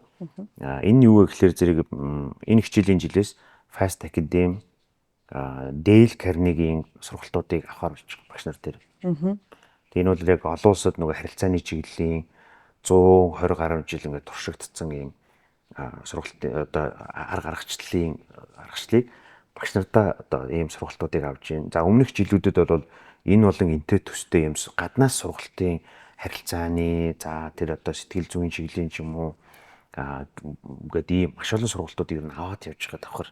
Тэгжиж бас нөгөө одоо ингээд залуучууд та мэдж байгаа ажил хайж байгаа ч юм уу ингээд сургууль дөнгөж төгссөн ингээд залуу хүмүүс асуухлаар би ийм цалинтай ажил хайж гин ийм одоо хангамж өндөртэй газар хайж гин гэхээс илүүтэйгээр би хөгжихийг хүсэж гин гэж ярьдаг те. Би одоо илүү хөгжмөр байна.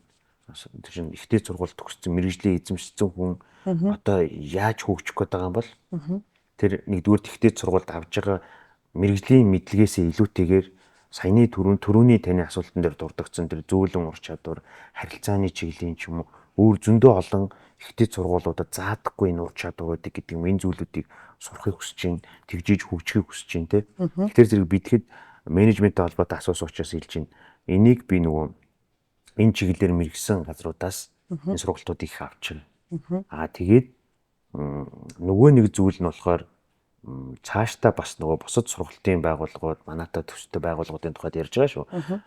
Хувийн эсвэл улсын сургуультай холбоотой хэсгийг би бас сайн мэдэхгүй. Ер нь зүгээр яг сургуульд бол би багшилж үзээгүй. Залуугасаа л ийм хийж авсаар байгаа л ийм болцсон гэдэг шиг те. Нэг тиймэрхүү тэгээд энэтэй холбоотой хэсэг дээр бусад сургалтын байгууллагуудаас нэг ийм нөгөө багшийг шударга үнэлдэг. Тэрийгээ одоо түрүүний миний хэлдэг амжилт гаргасан амжилт ажиллаж байгаа хугацаагаар нь тэр хувь процент өгдөг ийм санхүүгийн хэсэгтэйгээ уйж өгөөд тэгжиж бас нөгөө багш одоо нэгдүгээр тогтвор суурьшилтай, хоёрдугаарт үр дүнд суурилсан. Тэгээд гуравдугаарт одоо happy байх хэрэгтэй байхгүй тийм. Мэдээж ийм гаднаас сургалтууд аваад дээрээс нь яг нь хамт олонны ийм уур амьсгал дотор одоо юу нь бас ингээд хайтаахан байж ил тэр хүн гэж ажиллах гэдэг нэгсэн үг шүү дээ. Тэр зэрэг битгэд Fast Academy дээр энэ боломжуудыг бий болохын төлөө бас ер нь чармааж ажиллаж ирсэн гэдгийг хэлэх хэрэгтэй. Хүмүүс маань ямар ч байсан нэг юм одоо ажлын дарамт гэдэг юм уу одоо ямар нэгэн таагүй мэдрэмж гэдэг юм уу нэг ажилдаа явмааргүй гэдэг юм уу да тийм мэдрэмжтэй биш. Манай дээр бол харин ч бүр ингээд боломжтой байвал ингээ ажилгүй байсан ч гэсэн хамт олон дотор ирээл ингээл байгаал хоорондоо юм яриад янз бүрийн нэг хоорондоо бодлогонуудаа ярихаас ахуулаад тий энэ тэндээс ингээ янз бүрийн их усруудээс хүнд бодлогонуудыг авчирч дэрийгээ ярина өөр янз бүрийн юмнууд ярина бидгээ сургалтууд авж гин шин юмнууд хайж гин судалж гин одоо саяны тэр Сиама олимпиадыг бол би мундагтаа авчирч хийгээгүй манай нэг салбарын захирал Сүхбаатар салбарын захирал Мигмар очор гэдэг мундаг багш байгаа. Тэгээ маш олон жил математикаар дагнаад явсан ийм мундаг захирал маань байгаа. Тэгээд мега захирлын Сиама гэдэг ийм олон улсын олимпиад байдаг юм байна. Манай Монголоос бас хүүхдүүд ер нь оролцдог юм байна. Сая өнгөрсөн жилийн олимпиад 10 дугаар олимпиад байсан байхгүй. Тэгээ энэ дээр битгэд анх удаа хүүхд оролцуулъя гэдэг нь багшийн өөрийн тэр суур түрүүний хилдэг миний тэр суурийг бэлдээд өгчихлээр зэрэг тэн дээр цэцгэлэн хөгжих боломж нь нээлттэй болчихж байна гэж би ойлгож байна. Тэгэнгүүт багш тэн дээр юу хийж болох нь юу дэлгэрүүлж болох нь өөрийн оролцоо гэдэг юм уу шинээр авчирч хийж болох юмнуудаа одоо бий болгоо тэрийг хөгжүүлээд ингэ яваад байна уу даа гэж би ингэ хараад байгаа тийм. Тэр зэрэг бусад одоо байгууллагч гэсэн энэ суур боломжийг нь уулна бий болгоод өгчвөл манайхан гайгүй дээ гэдэг шиг манай монголчууд уулнаас ялангуяа математикийн багш нар бол гайгүй дээ ирнэ. Ерөөхдөө бүгдөө гоё хамтчвал одоо хамт олонны уур амьсгал тий. Тэгээ өөрийнхөө бүтээлч байх. Тэгээ энэ одоо хамт олонныхоо нэг эдс шүү гэдгийг нь л ойлгоход та их анхаарч ажиллаж байна гэсэн үг шүү дээ. Хөгжиж дэмжих. Яг тийм. Би ингэж хэлдгээ залуу багш нартаа шинээр орж байгаа багш нартаа. За би ямар ч бас нэг юм том одоо жазтай нэг зураг хийсэн бай. Тэгээд чамд ингэ таалагдахгүй байгаа хэсэг бол арилга гэж бол. Тэгээ өөрийнхөө өнгө будгийг холиод яв. Чиний оролцоо юу юм? Чи ингээ орж ирэнгүүт гэхдээ гадна талын тэр фрейм буюу одоо жазнаас гарахгүй гэж байна тий. Тэгээ өөрийн дуртай өнгөийг одоо оруулаад байна. Тэр юм хий гэдэг боломжуудыг бас өгж байгаа тий. Тэр зэрэг хүн чинь ялангуяа гаднаас шинээр ирж байгаа багш нар энэ төр бол маш соргогоор тэр өөрт нь таалагдахгүй гэдэг юм уу онцгүй юм шиг санагдж байгаа зүйлийг соргоор харж бид дотроос нь харж чадахгүй байж болно тий. Тэнгүүд үнэхээр ингээ таалагдахгүй гэдэг юм болохгүй эсвэл буруу санагдж байгаа зүйлээ бол саналаа хэлээд тэгээд одоо үнэхээр одоо зөв зүйл байх юм бол тэгвэл чи тэрийг нь арилгаад хий. Өөрийнхөө юуг оролцоог хийгээд явна гэдэг тий. Энэ бас нөгөө боломжийг бас бий болгосон байж магадгүй манай хувьд. Тэгжиж нөгөө багш нар хин нэгэн хүмүүсийн зурган дээр ирээд байгаад байх биш. Өөрөө ороод дотор нь зураад, будаад, өөрчлөөд, хэмжээг нь багасгаад, томсгоод гэдэг юм. Хүн болгон өөрийнхөө оролцоог хийгээд явж байгаа учраас тэгээд тэрийгээ туршиж үзээд зөв сайн юмыг нь авч үлдээ хөгжүүлээд, бурууг нь хасаад, багасгаад ч юм.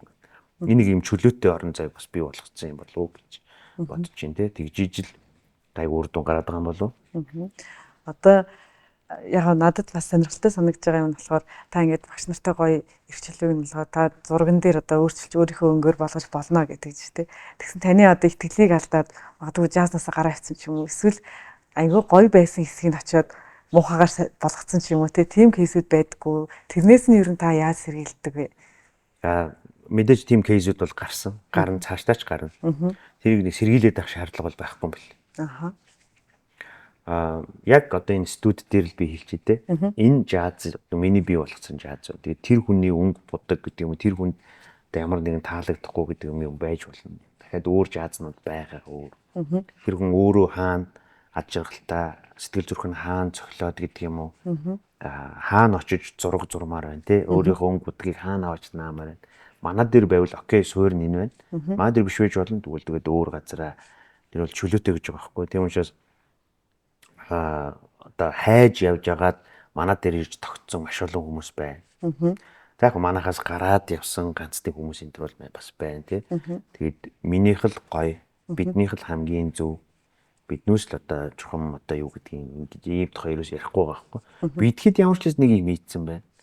Тэгээ болж ивэл тэг хамтдаа энийг хөгжүүлээд явъя.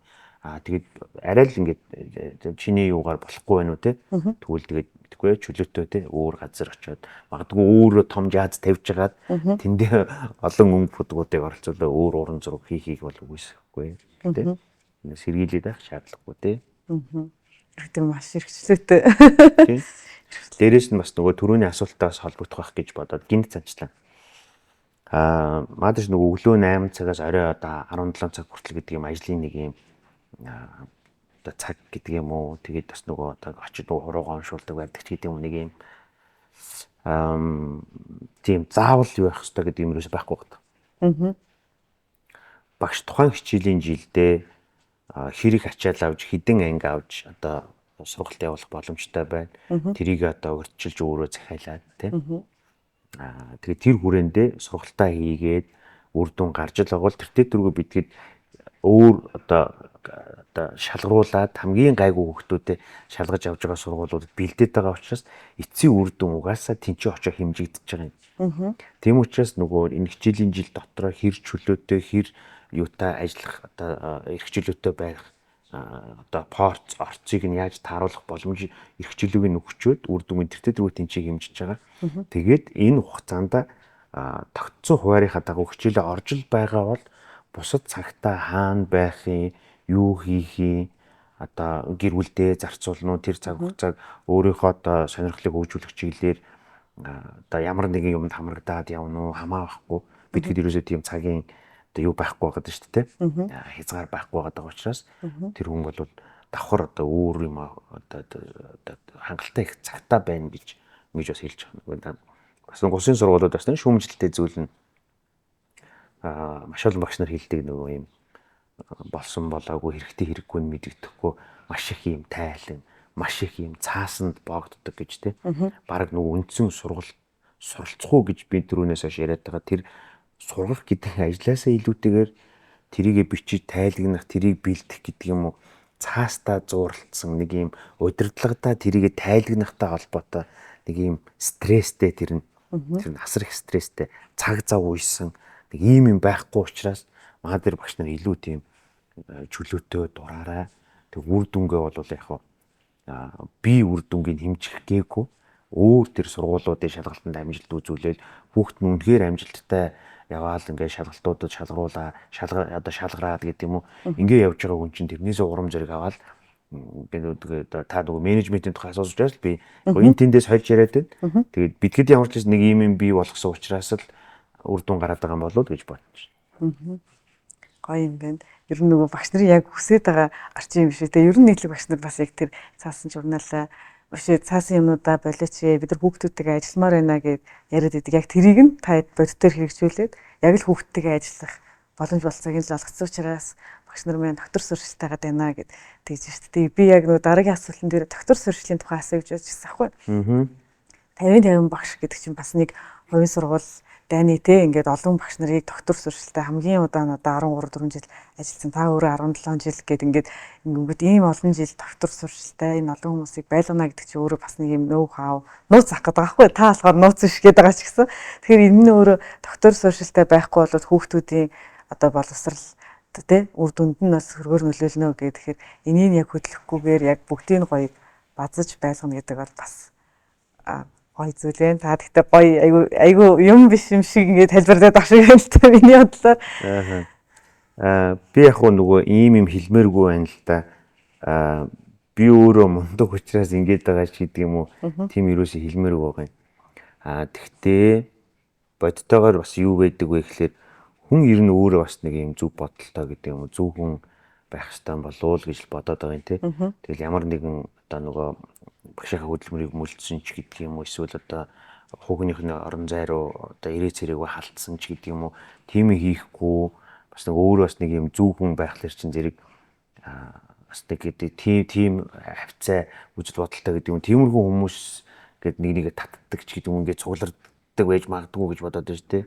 Тэгээл нөгөө ийм хүмүүсийн нэгдэл ингээд би дандаа хүмүүсээ сонгож авах ч юм уу сонгож шалгуулж авсан ч юм уу тийм байхаас илүүтэйгээр мадэр 1-2 жил байж ийснаа нэг найзгаа ч юм уу танилыгаа тий мэдээж яг тодорхой нэг юм шалгуур тавигдж гин ярилцлагууд хийгдэж гин. Гэхдээ бас нэг юм хүн нь өөрөө бас нэг зөв хүн байх ёстой гэдэг юм бол ингээд байж гин тий тэгэнгүүт ийм хүмүүс ингээд нэгдээл тэгэл томроод яваад байгаа юм байлгүй дээ гэж боддог шүү дээ. Яг би нөгөө миний сайн муудаа гэж бол би холбож ярмаарг байна. Тийм учраас энэ нөгөө урайлга нь бас нэг энэ дээр нэг урайлга хэлэх гээд байгаа нэр нь бас нэг юм хүн өөрөө бас нэг юм зөв бодолтой гэдэг юм уу та зөв хүн байх тал дээр яг бүгдээрээ л хичээж байгаа бах тий. Тэгтээ энийг яг суулгацсан тэр байвал тэгэл тийм хүмүүстэйг л илүү учрах байлгүй. Тэр нь амьдралжингаал тэгдэм шүү. Хар муу санаатай явбал тэгээд өөрөөс нь илүү хар муу санаатай хин нэг хүнд очиод тий маш олон жил гэдэг юм маш олон хүмүүсийг одоо хуурч гэдэг юм ингэж явсан хүн өөрөөс нь илүү тийм хүн дээр очиж хууртагдах гэдэг юм уу тий эсвэл ингээд зөв сайн бодолтой явж идэл ингээд бас л зөв сайн бодолтой хүмүүстэй очих юм биш үү дээ гэж тий. Тэгээ энэ дээр бас би Fast Academy-с отхон салбар хангал дүүргийн 17 дугаар хороонд байрлахын Edu Park гэдэг төсөл дээр бас тогтож бас нэг 2 3 өгүүлбэр хэлчихмээр санагдчихлаа л да. Үзэгчд хүмүүс бас зарим тодорхой хэмжээр мэдж магадгүй. Оюун гээд алдартай эмч хүний одоо санаачлаг хөрөнгө оруулалтаар бүтсэн ийм төсөл байгаа Edu Park. Тэгээ Edu Park маань юу вэ гэхээр зэрэг одоогийн байдлаар нийтдээ 50 гаруй ийм сургалтын байгууллагуудыг игнэн дээр нэгтгсэн 2 корпустай нэг ийм том бүтээн байгуулалт эдгээр хийгдсэн байгаа хамгийн сүүл. Тэгээд манай одоо дөрөв дэх салбар маань хаан бол дүүргийн Edu Park дээр нэгдсэн байгаа юм. Тэгээ энэ хүмүүс бас нэг ийм одоо асуудлыг би ингээ илүү хэрвээ бизнес хийнэ гэж ботсон хүмүүс байсан бол тэр газар нэг 20 давхар ч юм уу тий офис барих эсвэл одоо магадгүй орон сууцны одоо хороол энэ төр барихад бол илүү ашигтай гэдгийг юм уу одоо team бизнес team хөрөнгө оруулалт хийх боломж нь мэдээж бол байсан байгаа даа тий. Гэтэл ийм Монголын ирээдүйн хүүхдүүдийн боловсролд ингээ өөрсдийнхөө зүгээс ямар ч нэг юм гоё юм хий гэдэг ийм санал санаачлаг гэдэг юм ингээд хүмүүс хийгээд явж гин тий. Тэгэнгүүт нөгөө биднүүсийн зам сая ингээл яг огтлцоод энэ хүмүүстэй. Тэгээд бид хэд салбар хийгээд явж гин тий. Тэр зэрэг нөгөө энэ хүмүүс ч гэсэн анханасаа тийм зөв сайн бодолтой ингээл явсан байлгүй дээ. Тэгэл битгий ч гэсэн дэрүүгэн дэндээ ингээл ингэ байжсэн чи ингээд огтлцуул үүссэн юм байлгүй дээ гэж бодох гэдэг шүү дээ. Тэр зэрэг урайлга нь юу вэ гэхээр зэрэг ер нь хүн өөрөө бас нэг юм хатгалаад бусдад нэг юм хор хийчихгүй юмсан дээ гэдэг юм юутай байх хэрэгтэй юм болов гэж тэ тийм байгаасай ч юм уу. Эсвэл хатгалаад хүүхдүүдээ бас нэг тийм зөв сайн төлөвшөлттэй одоо хүүхдүүдэд тийм болох чиглэлээр бас одоо анхаарч байгаасаа л гэж л эцэгчүүд бас уриалах гэж байна. Гоё уриалга байна. Тэгээд хоёулынхын ер нь ярилцлага нэлийн дуусах тийшээ ер нь алт өгч байна. Тэгээд дуусгасаа өмнө одоо нэг танаас зайлшгүй асуух гэсэн зүйл бол хүүхдүүдийн тухай асуух хэрэгтэй гэж бодож байна. Яг нөгөө хүүхдүүдтэй тулж байгаа тийм ингээд жилийн хүүхдүүд бол өөр болж байгаа. Тэгэхээр хүүхдүүд одоо сүүлийн үед гарч ирж байгаа хүүхдүүдийн онцлог юу вэ те? Эдрийг яаж зөв чиглүүлвэл зөв явахаар байна те? Ямар үйлдэл хийвэл бас нөгөө дургууг нь хөргөчдөг гэ санамсаргүй байдлаар хүмүүс дургууг нь хүргээд сурах те? Одоо хичээх ингээд сонирхлыг алга болгочиход байгаа шүү дээ. Тэгэхээр энэ дээр яаж ер нь эцэг эхчүүд багш нар маань ажиллах ёстой гэж та харж байгаа юм. Ер нь зүгээр нэг яг математикийн одоо суур гэдэг юм үндсэн мэдлэгтэй холбоотой хэсэг нь жилээс жилд хүүхдүүд нэг уламл сул гэдэг юм уу одоо жилээс жилд сайжрахгүй байгаад байгаа юм шиг нэг юм нийтлэг юу бол ажиглагдаж байгаа. Өөрөөр хэлбэл одоогоос нэг 4-5 жилийн өмнө хүүхдүүд арай нэг танагтай байсан шиг тий тэрнээс нэг 10 жилийн өмнө бол бүр мундаг одоо юм чанга байсан юм шиг надад тгий санагддаг. Тийм ч учраас түрүүний яриан дээр ярьдаг тэр нөгөө илүү их юм математикч Монгол болохын төлөө хин нэгэн хүмүүс угаасаа ямар нэг юм хийх ёстой байлгүй дээ гэдэг юм байна. Бас тэгж орж ирж байгаа юм тий. Тэгэнгүүт таны саяны асуулттай холбоотой магадгүй хамгийн чухал хэлэх ёстой зүйл нь нийгмээрээ гэдэг юм уу маасараа ингээ магадгүй үнэхээр нэг юм одоо жоохон одоо тий муудж байгаа байж магадгүй нэг юм дүр зур байж магадгүй. Тийм учраас нөгөө саяны урайлгатай холбогдож байгаа хэсэг нь ухаантай эцэгчүүд бол өөр өөрийнхөө хүүхдүүдэд илүү их анхаарад ямар ч хэсэн тэр ингээд юм урсгалаараа явж байгаа тэр хар маасын юунаас аварч үлдэх гэдэг юм одоо өөр өөрийнхөө хүүхдийг бас нэг юм ач холбогдол өгөөд гэдэг юм ингээсэ гэдэг нэг юм бодол бас байгаад байна шүү дээ. Орчин цагийн хүүхдүүд гээд инхлээр зэрэг юу яах боломжгүй юм шиг санагдаад байна надаа. Ер нь бол ингээ одооны хүүхдүүд бол яг ийм юм аа гэд ингээ хайрцаглаад гэдэг юм нэг юм хөвөнд оруулаад шууд тодорхойлох боломжгүй юм шиг байна. Хүүхдүүд нөгөө мэдлэгийн яг математик мэдлэгийн үед ингээд уруудж байгаа юм шиг боловч нөгөө талдаа техник технологитой холбоотой юунууд нь сайжраад гэдэг юм уу нөгөө үеэс үед угаасаа ингээд нэг юм өөрчлөлтүүд юм хувьсан өөрчлөлт угаасаа явагдаж байна тий. Тэгэхээр зэрэг илүү их нөгөө том зургаараа дараагийн генерашнуудыг ингээд ойлгодог тэрэнд зориулсан ийм одоо сургалтын агуулга хөтөлбөр гаргад одоо магадгүй мэрэгжлийн яам нь нөгөө л нэг 70 жил болцсон сургалтын агуулгаараа биш тэрэнд нь таарсан ийм сургалтууд хийгээд мэйгээд яваас уулна гэж бас боддгоо шүү дээ би. Тэгэхэд тэр одоогийн хүүхдүүдийг ингээд би ч юм уу ингээд бидний хэдэн нөхөд шууд ингээд яг ийм гэж тодорхойлох тэгэхэд энэний шийдэл нь шууд ийм юм а гэж нэгдүгürt мэдэхгүй чадахгүй ер нь бол энийг яг мэрэгжлийн хүмүүс бас хийх ёстой юм болов уу гэж бас бодож байна те. Тэгээд бас нөгөө нэг point нь болохоор зэрэг одоо яг багдгүй зүгээр миний шийдэл гэж санал болгож байгаа зүйлч байж магадгүй байх гэдэг нь те. Эцэгчүүд бас нэг ийм ойлголт байдаг шүү дээ. Одоо сургуульд нь гэдэг юм багшд нь даатгсан гэж те. Манай дээр ч гэсэн ингээд яаж ч байгаа хүүхдээ оруулчих. Тэгээ таад даатгаад тэгээд би бол тэн дээр нөгөө жоох дургу гэдэг юм эсэргүүцсэн. Манайх даатгалын байгуул үүш энэ гэж ганц нэг хүн дээр наргиж энэ төр хэлжсэн те. Би түрүү нөгөө ярианыхаа эхний хэсэг дээр Fast Academy бол ийм л мундаг ч юм уу илүү их тим талаас нь ярьсан байж магадгүй. Тэгвэл одоо зөрүүлээд би юу хэлэх гэж байна гэхэлэр зэрэг энэ бас л эцэгчүүдэд хандаж хэлж байгаа юм байна. Битгэд өөрсдийнхөө чадах хамгийн сайныг хийж байгаа.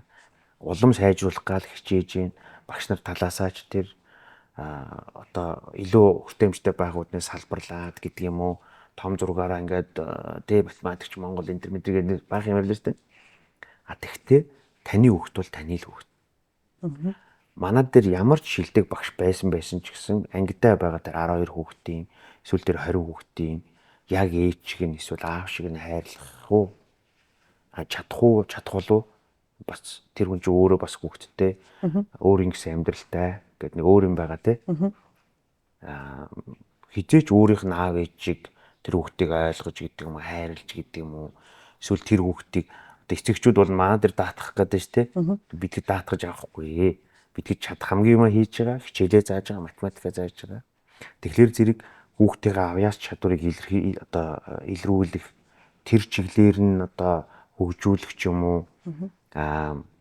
хүүхдийнхээ тэр суурь мэдлэгтэй холбоотой хамгийн зөв сургалтын байгууллагыг олж одоо суралцуулах тэгээд даатгаад хайчих биш тэр хүүхдүүдтэйгээ цаг гаргах тийм ч учраас түрүүн бас нэг яриан дээр дурдгдсан багангийн хүүхдүүдэд ер нь манайх угаасаа сургалт хийдэггүй ер нь биднээс ч өөрсдөө ямар ч хүмүүс юм бэлээ яг 1 2 дугаар ангийн ч юм уу жоох хүүхдүүдийг хүн математик гэхээс илүүтэй хүн болж хүмүүжих гэдэг юм уу эцэг эхээсээ суралцах зүйл нь илүү л байгаа байлгүй дээ. Тийм учраас бид тэр нь л орохгүй байгаа даа шүү дээ. Тийм учраас буцаад нэг урайлахтаа нэгдэж байгаа хэсэг нь энэ юмыг одоо эцэгчүүдэд танаа хүүхд бол танаа л хүүхд.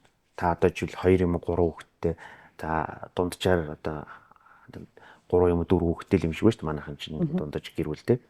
Тэгэхээр тэр хүүхдүүдтэй өөрсдөө л хамгийн их анхаарал тавьж санаа тавьж ингэх ёстой болов. Тэгэхгүй ингээд манайх ч гэлтгүй хин нэгэн газар даатгаад найдаад үлдээ чинь гэдэг ойлголт бас байж болохгүй байх. Яг гоо бидгэд ямарч автсан учраас хүүхдүүдтэй хамгийн сайнаа хийх гээл үзэж байгаа. Гэхдээ бидгэд нэг жилдээ хамгийн ихтэй 1000 хүүхдэд хүрч ажиллах гад энэ 50 хүнтэйгээ ажиллаж байна. Тэгээд бусад хүмүүс нь яах юм тэгэхээр тэгээд бусад хүмүүс нь ингээд ерөөс нийтээрээ гэхдээ юу ярих хэрэгтэй байлгүй дээ те. Хүүхдүүд дээр өөрсдөө л илүү анхаарах, тэгээд цаг гаргах, ярилцах, ойлгох хүүхдээ хөгжүүлэх, урамшуулах тэр бүх зүйлийг илүү эцэгчүүд хийх ёстой байх гэж те. Ягаад гэвэл таны хүүхд бол таны л хүүхд гэж те. Тэгвэл таны ярин дээрээс бас ээж аавынх нь оролцоо өндөр байдаг те.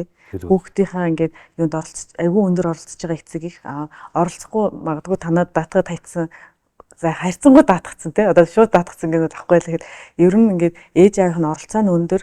Ээж аавын оролцоноос хамаарат хүүхдийн сурлаган дээр ч юм уу одоо сурах идэвхтэй ч юм уу гарч ирж байгаа өөрчлөлтүүд байна уу? Байлгүй байх уу? Илт харагдах тийм. Бүр илт. Ялгаатай. Бүр огцсон ялгаатай. Одоо ингээд би түрүүн бас хэлсэн шүү дээ нөгөө нэг багш болгон ингээд нэг ангид ордог гэдэг. Би их олон жил 7 дугаар ангид орсон хүн байхгүй. Одоо ингээд 7 дугаар ангийн хүүхд ингээд орж ирээ шалгуулах тэр нэг цаг орчмын процесс дотор ерөнхийдөө ингээд баг хүүхдийг хараад ингээд ойлгодог болчихж байгаа. За энэ хүүхд нэг иймэрхүү анзааны хүүхд байна да. За ээж нь хардггүй хүүхд байна ч юм эсвэл эмээ өвөө дээр байдаг хүүхд байна ч юм ингээд бүр хараад яар ойлгомжтой. Манай дээр сургалтанд явж эхлэегүй байгаа шүү дээ тий. Хараад ойлгомжтой. Эсвэл аав ээж нь салж царинсан хүмүүс байна да ч юм уу. Хойд аавтаа байж магадгүй ч гэдэг юм нэг яг магадгүй л гэж л байгаа юм л да. Гэхдээ нэлээд өндөр магадaltaй тэр бол яг харагдаж байна.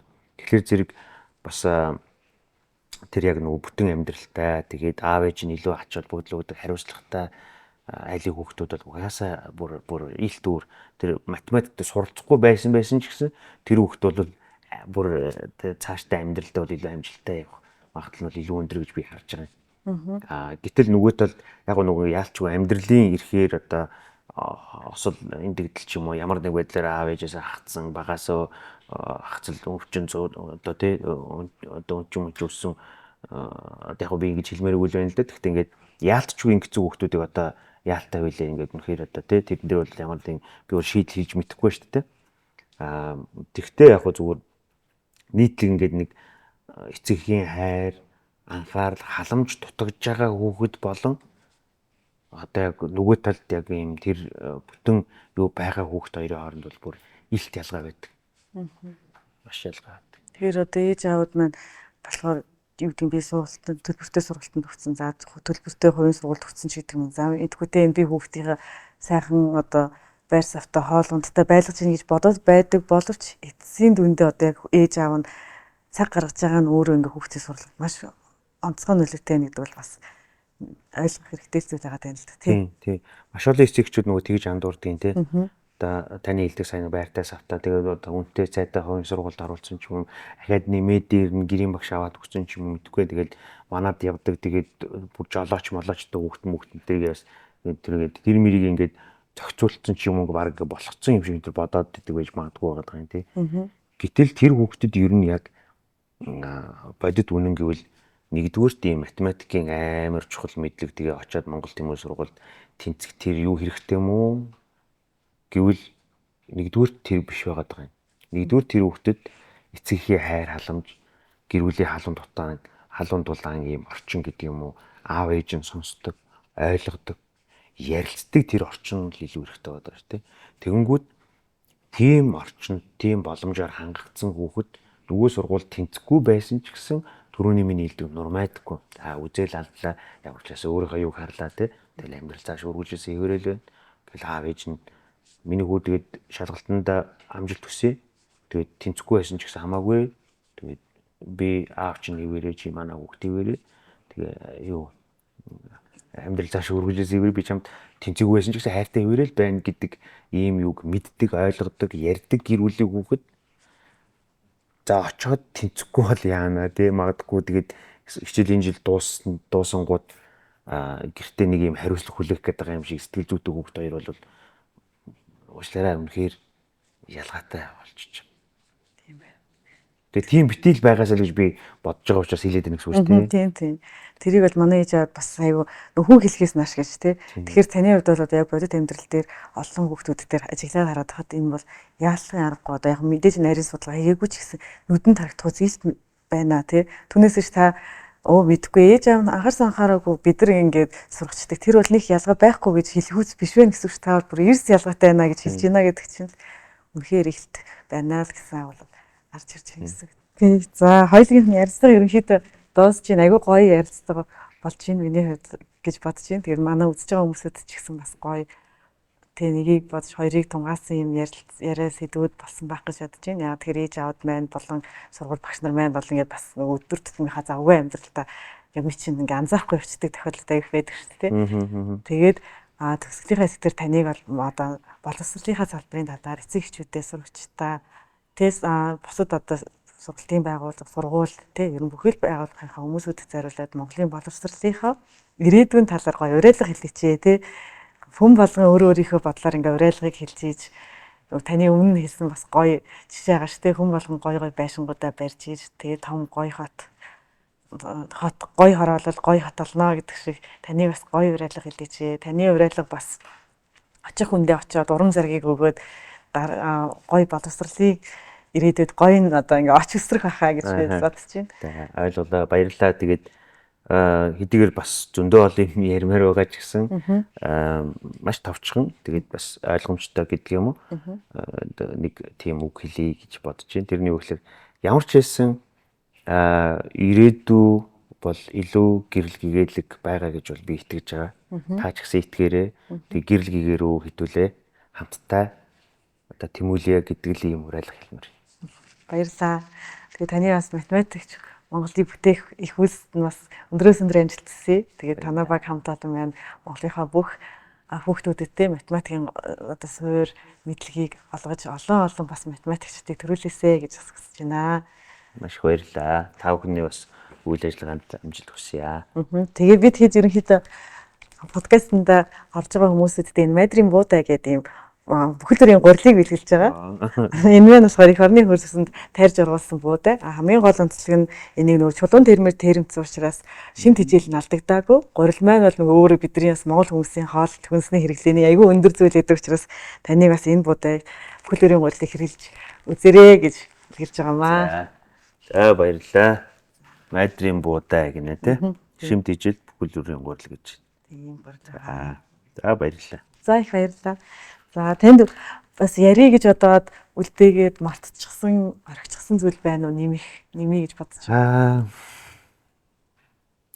За яг одоо бол ямар нэг юм орж ирэхгүй. Гэхдээ ямар ч хэлсэн саяны миний ярьдаг гэдэг юм уу та бүхэн бит хоёрын ярилцсан зүйлүүд ихэнхдээ fast academy бодлого гэдэг юм уу байр суурь гэхээс илүүтэйгээр Ербулат гэдэг одоо хүүхэн миний бодлого гэдэг юм уу миний байр суурь учраас авах гээхийн ухаанаар хандаарай гэж бас хэлэх ёстой байх. Яг бол мэдээж нөгөө хүүхэн нийл үзэл бодол учраас ингээд шүүмжлүүштэй одоо утгагүй ч юм уу эсвэл ингээд миний ярьсан байр суурь хүртэл хоорондоо тэрсэлцсэн гэдэг юм уу ингээд ийм юмнууд мэдээж байгаа гэж бас бодож штэ. Тэгэхээр тэр хэсгийг бас зүгээр хүлээж аваарай л гэж хэлмээр байна да. За маш их баярлалаа. Хүрэлцэн ирсэн маш их баярлалаа. Дугаарын дэмжигч орон даяар хэрэгжиж буй сургачийн цахим бүртгэл хяналтын систем боловсрол платформ